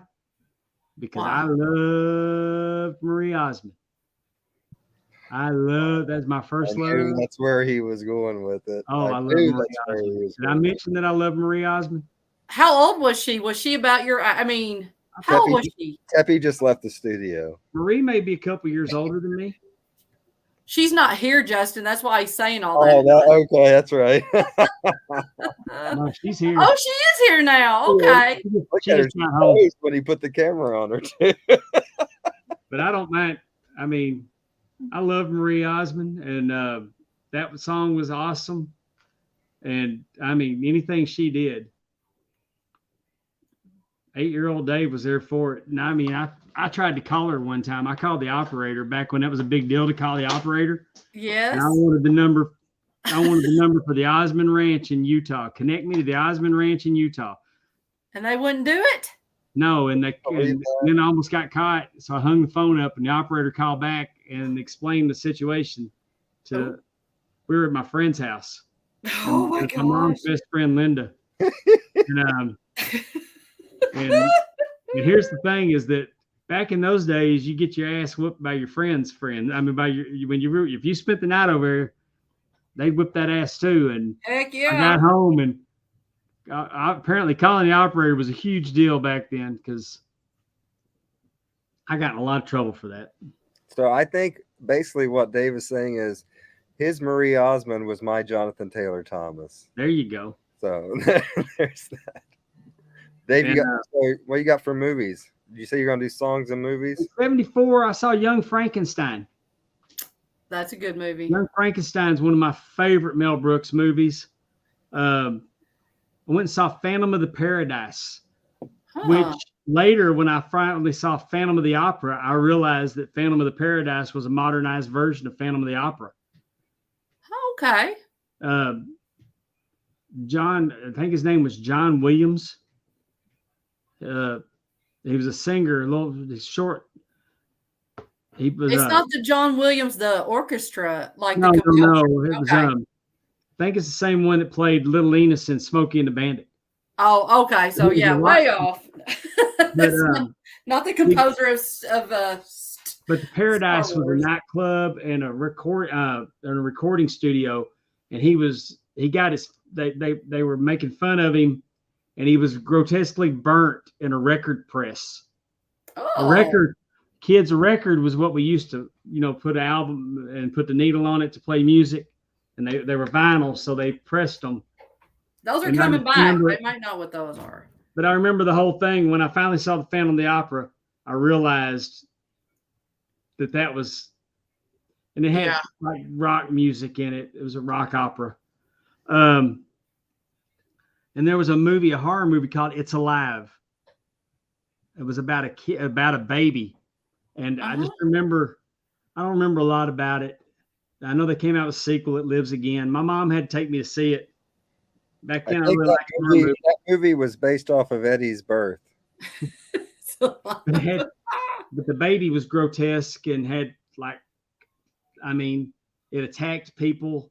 But I remember the mom at the end. I don't remember the baby ended up attacking the mom or not, but I remember she was just trying to save her child because they were coming for it because it was so odd. And it probably was a horrible movie, and I was 8 years old, so it hit for me being scared. So that was pretty much what was going on at the movies. All right, it wasn't Disney, because when I was a kid going to the Disney, you said Fox and the Hound. Yeah, I mean, I was going to movies to see Mary Poppins and Lady and the Tramp and Pinocchio and Dumbo. I mean, I was seeing the classics in the theaters. Right. Disney. My first movie I ever watched was Bambi in like 88 or 89. Wow. I was going to say, Fox and the Hound. The first movie I ever watched in a theater was Bambi. Right. Well, I just remember Mom and Dad taking us to Fox and the Hound. And I say us because I have a sister, Mary, who does listen to the podcast. Hey, Mary. And actually, Mary and her daughter, Ellie, are joining me. And we're going to go see Pondwater Ref at the BIW show in July 1st. So we're super excited about that. Mom and Dad, she's 2 years younger than me. So it's usually just us. But I remember Mom and Dad taking us to see Fox and the Hound. And if you have not seen it, there is a part that will make you cry. And so apparently me and my sister both were bawling throughout in the movie theater. I did the same stuff with Bambi. I cried when I was a little 4-year-old slapdick and Bambi's mom got drilled up with a bullet. I cried. Hey, it was sad. I mean, that was just heartbreaking. So the fox, now Copper and great. Now I can't remember the fox's name. Copper was the beagle or the bloodhound, hound dog. And what was the fox's name? Anyway, they had to send the fox off. Anyway, you got to watch Fox and the Hound. But there's a part that made me cry. We didn't really watch a lot of movies. I mean, like, we didn't watch Friday the 13th, like any of that stuff. We really didn't watch anything like that. We did watch, like I said, Fox and the Hound. I remember seeing that big time. E.T. came out. That was huge. For those of you all who don't know, my maiden name is Elliot, and that was torturous, as you can imagine, in an elementary school when E.T. came out, because it was always Elliot. Oh no, and so Todd, thank you very much, Eddie. So E.T. was out. That was huge when I was younger. Music wise, I'm trying to think of other movies. Music wise, again, I listen to a lot of stuff like you do, Pondwater, or you all, like your mom and dad's. So my parents were like big Southern rock, 70s classic listeners. We listen to a lot of CCR. Trying to think of what else. They were huge. Foreigner, some of those Boston, some of those classic 70s rock. We listened to those. Thriller came out. I'm not for sure the exact year when Thriller came out. But that was huge. I remember watching that music video and scary, mesmerized. I mean, I'd never seen anything like that. It was like a mini show. It was 84.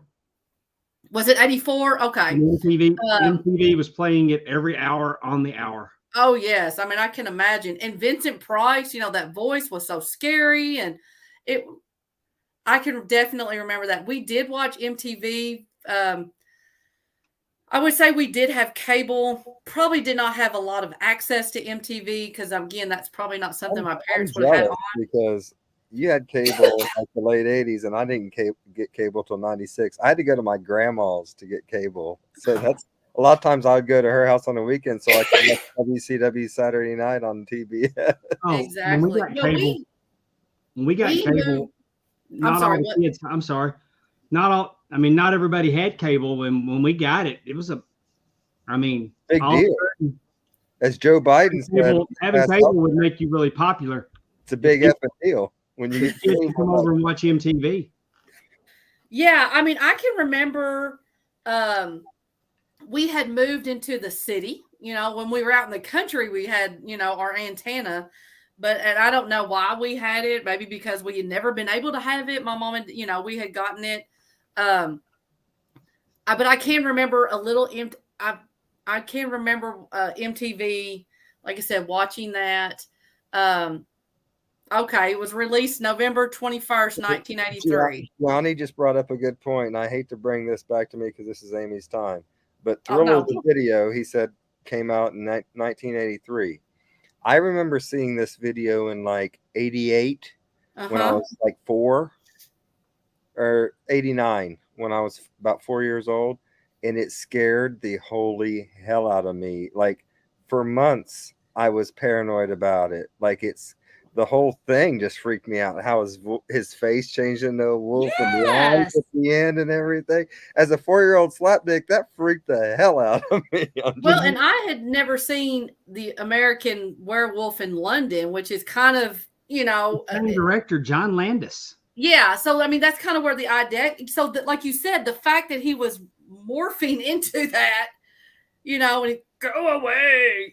And that type of videography was brand new too. Oh my gosh, yeah. Like I said, it was like a TV show. I mean, it was like a full length, you know, it had a plot. They were, you know, I mean, so that, I mean, like I said, that's kind of what I was doing at that time. As I got a little bit older, that's when your hair bands came in. But, you know, we're talking about, you know, being a slapdick, right? Yeah. Well, I used it to get girls down to the house to watch because I lived 5 doors down from school. That's right. We'd sneak off campus because we knew at the top of the hour Thriller was going to show. At what age? I was 17 in 83. Okay. I was almost 18. Well, you're getting dropped off at 8 to watch the movies. I thought maybe you're sneaking out at school. You know, I didn't know. I wanted to verify. Well, I'm going to start off with movies for mine. So picture it, as they said on The Golden Girls, 1983. 1993, sorry. I remember this movie like yesterday, and it affected me so much. I was already scared of flying because I'm a Buddy Holly fan and music, so I'm not a fan of planes. And then I watched the movie Alive. Do you guys remember this movie? Yes, I do. I've seen that. This is a movie which is based off of a true story when a South American soccer team crashes their planes in the top of the Andes Mountains and are there for weeks, and I mean months, I think almost. At least over a month, maybe 2 months. And ate the dead people that were on the plane. And that I remember that movie. Like I watched that and I was like, holy hell, this really happened. Wow. Jurassic Park, of course, in 1993 was revolutionary. Oh man, that's a good one. I loved Jurassic Park, no doubt. I loved Mrs. Doubtfire. That was great. Aladdin came out in 1993. That was good. Yeah, Free Willy. I mean, I felt like 1993 was a fun year in movies. I love Free Willy. Groundhog Day. Cool Runnings, which was a fun little movie. That's crazy. Those movies were 93. Gosh, did it? Rookie of the Year, which is my favorite baseball movie of all time. What's that one about? Is that the little kid in it? It's a kid that plays for the Cubs that gets brought up when he's little because he had surgery and he can throw it hard all of a sudden or something. Okay. Who was the kid? Did they go on to be somebody? No, that was not based off. I was thinking of my actual favorite movie, which was Little Big League, but the Rookie actually comes in second. Adam's Family Values, the movie came out then too. Teenage Mutant Ninja Turtles 2, which was huge to me. The Bodyguard. The Who did the Bodyguard Addams was in Family? 93? That is Who's so the rapper? crazy. Who's the rapper that did the Addams Family? Oh, that was MC Hammer. Yeah. He did the soundtrack for that one. They go where they want to go, do what they want to do, feel with that. But yeah, also Robin Hood Men in Tights was that year. So that was a really good movie year, I felt. Very underrated Mel Brooks movie. Yes. All right, so 1993 hit songs. I actually looked up the top let me see. Okay, here it is. What is love? Baby, don't hurt me. Don't hurt me no more. How about that? And that was that's Not at the Roxbury, right? Yeah. That's a Saturday Night Live movie that came out. It came out in 1993, and in 1997, Will Ferrell would make it famous on Saturday Night Live. That was great. How about this? Meatloaf. I would do anything for love. That was 93? That was 93. Man, Isn't I it thought it was crazy? a lot older than that. Yes. This is my favorite Tina Turner song, and a lot of people will not know this because everyone thinks of Rolling on the River, whatever Tina. I love this song. Hey, let me tell you, Rolling on a River, Proud Mary. Yeah. Seeing her on TV on a variety show, could have been Merv Griffin, could have been Dinah Shore, could have been Mike Douglas or whatever, could have been the Tonight Show. But Tina Turner performing Proud Mary, doing that shimmy, and she had the little the mini dress with the little tassel all over it. Doing it. I guarantee you that was the first time in my life that I was aware of something being sexy. It moved a little bit. Is that what you're telling us, Dave? Could have. What I'm saying is that something being sexy.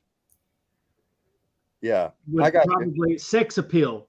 Well, I'll tell you what. That was probably the first thing I ever saw in my life that I could think back onto that would have registered as sex appeal. First thing that made it wiggle. So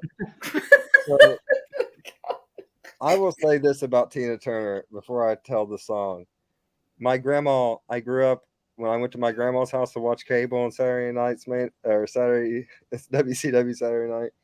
She had one of those stand-up record players with the glass around it, Oh yeah. And she had the Tina Turner records going for days. And the reason why is, like Tina Turner, she was a beaten wife. Mm-hmm. And so she, I think in the 70s and early 80s, related a lot with Tina Turner. Mm-hmm.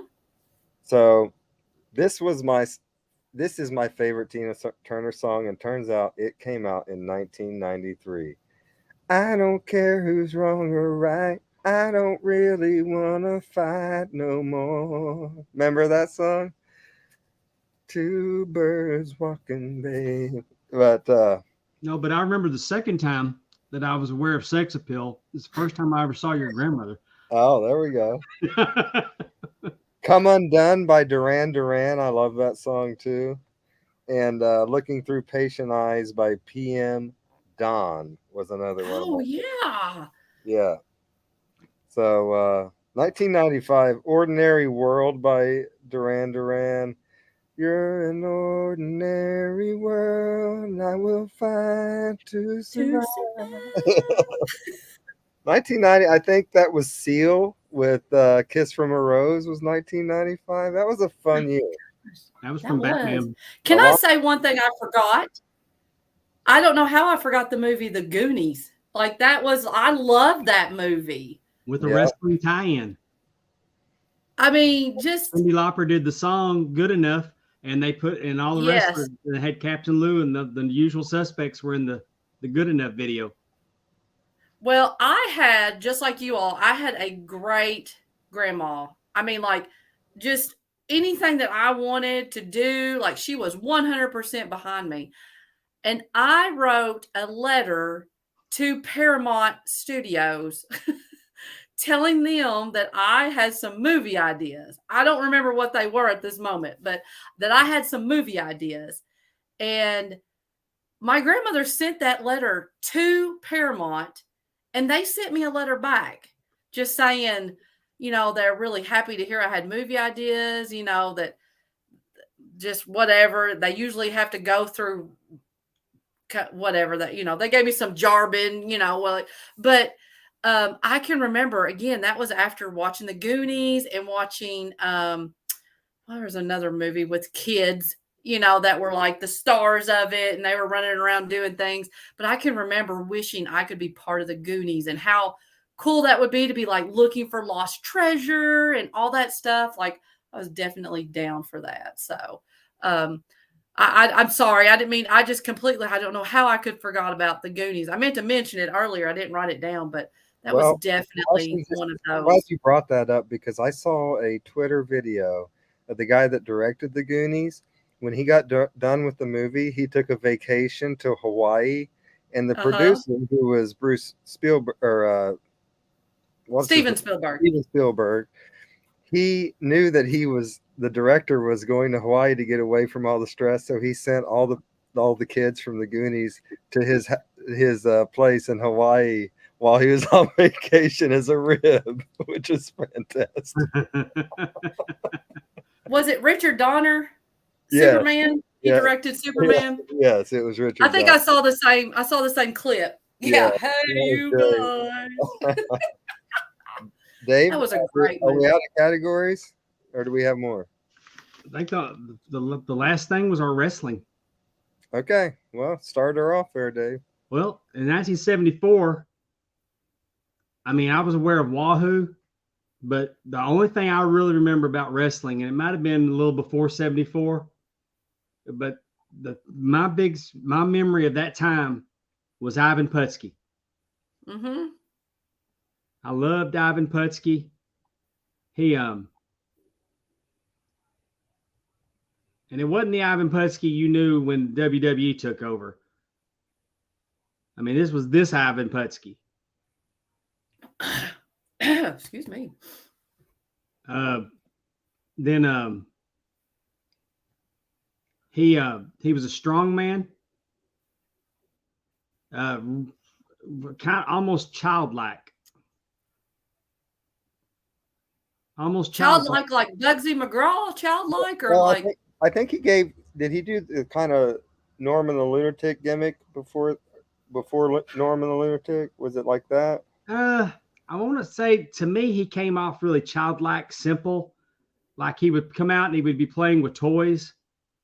Like I remember he had like a duck on a string, little duck toy. And the Blackjacks would come out and they would break his toys.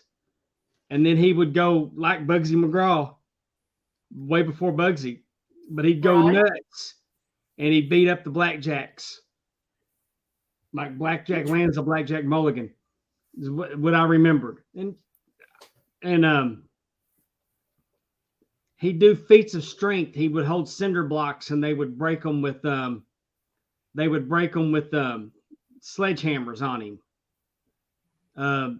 I just remember he did a lot. I think he might have actually torn up a phone book. Mm-hmm. And from that time period, I was more interested when wrestling went off. Roller derby would come on, and I really loved roller derby. I mean, even through the Saturday Night Live years, I would watch. Your dad didn't like roller derby or wrestling, right? So you had to kind of beg to get to watch it. Dad was already asleep by then. Oh, staying up late on Saturday nights wasn't a big deal. Yeah. I know that before I started working with my dad, because I'd work on Saturday nights. Did your mom and dad go to church on Sundays or no? Mom did. Yeah, your dad didn't go much. Very little. Was the store open that day? Was he working that day? Yeah. Yeah. He worked. I think he worked every other Sunday. I remember going to church and my grandmother was there, my great grandmother. I think dad may have gone every now and then. I think mom did too. Mom took me. I mean, I don't think they were dropping me off. So like I said, on Saturday nights, my mom would we'd watch the Universal monster movies, and then wrestling would come on, or we'd watch the Wild Wild West would be the lead into wrestling. Uh, so Putski was my shining, and Wahoo, but we knew Wahoo, but Putski was my shining memory of wrestling. I don't really couldn't tell you anything else about it until then. I became a diehard in '82. Gotcha. All right, Amy, what you got? You're muted, Amy. Sorry. I told y'all sorry as I was muted, just so y'all know.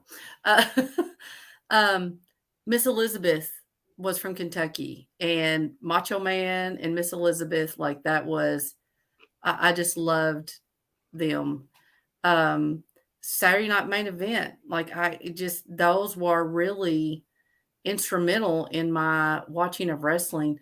Plus, I would get Memphis wrestling on Saturdays. And so I would be watching Jeff Jarrett as an 18-year-old and Jerry Lawler and Tojo Yamamoto and some of those characters. And that's awesome that you got that extra territory in your area, because me growing up in around Cincinnati, I just got WWE. I didn't get Memphis stuff, so that's cool. Yeah. Yeah. And Lance Russell, watching him and, like I said, it obviously a very different presentations, but getting to see that kind of stuff, I mean, that's just what created it. I mean, I love watching 80s. Like if I have an opportunity, I'm probably going to throw in, Royal Rumble from 80, 87 or, watch the first Survivor Series. Cause I just love those teams. I loved what the WWF was doing at that time, I guess. And so, that's what I enjoy. So Justin, what about you? Well, I'm kind of agreeing with you. I mean, to me, growing up in 88, 89, 90, that's when I first started watching wrestling on Saturday mornings. And I can remember being 4 years old in '89 and wrestling with my uncle, who was the youngest of my grandparents' kids, and he was still living at the house because he's like 19. And we would wrestle together, and he would be the Macho Man. Uh-huh. Big elbow on me, and he never let me win. Uh-uh. So yeah, I mean, I just remember, like you said, the Macho Man, Miss Elizabeth, Hulk Hogan was my, as a Bret Hart mark now, I'm ashamed to say that Hulk Hogan was the reason why I got into wrestling. And so that Saturday night's main event, I mean, the first pay-per-view, the big one that I remember was WrestleMania 6, 1990, I think, with Ultimate Warrior and Hogan. That one, to me, was huge. That's my favorite. It's not my favorite WrestleMania now, but it's the one that was the first pay-per-view I watched live, and I just remember who's going to win, Ultimate Warrior or Hogan, like nobody knew. And Hogan actually lost for the first time, and everyone was kind of shocked. And so I guess that time period of the late 80s, early 90s, Gorilla Monsoon and Bobby, I mean, to me, that's just the greatest sweet sounds of announcing that you could have. I love JR and King. It's so hard to compare the two because they were really different in different time periods, but I put them both kind of 1A, 1B there, And that time period is also why I put Joey Morella as my favorite referee of all time. And I think he is the best referee of all time. Joey Morella was fantastic. So I love the late 80s, early 90s. And I'm losing my voice, so someone else talk. Well, you know what I love about Joey Morella, again, going back as an adult later and learning that was Gorilla Monsoon's son and catching all those little quips that Jesse the Body would say or whatever, I poor Justin.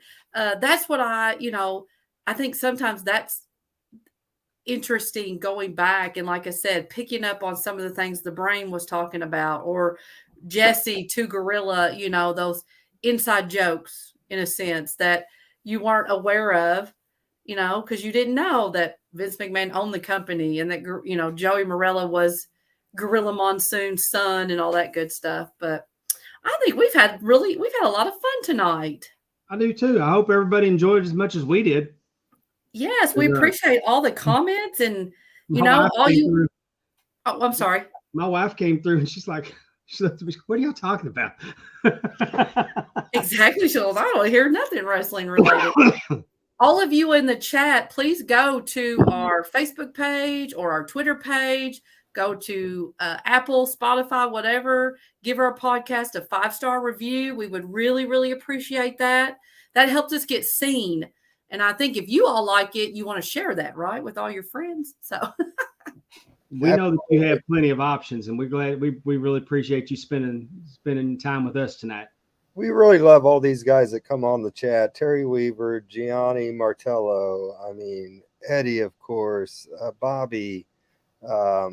Jared was here earlier. Jared Wise, everyone that's always here with us, we really appreciate it. And we just wanted to do this show to kind of give you guys some background into our history and what we were growing up as little slapdicks.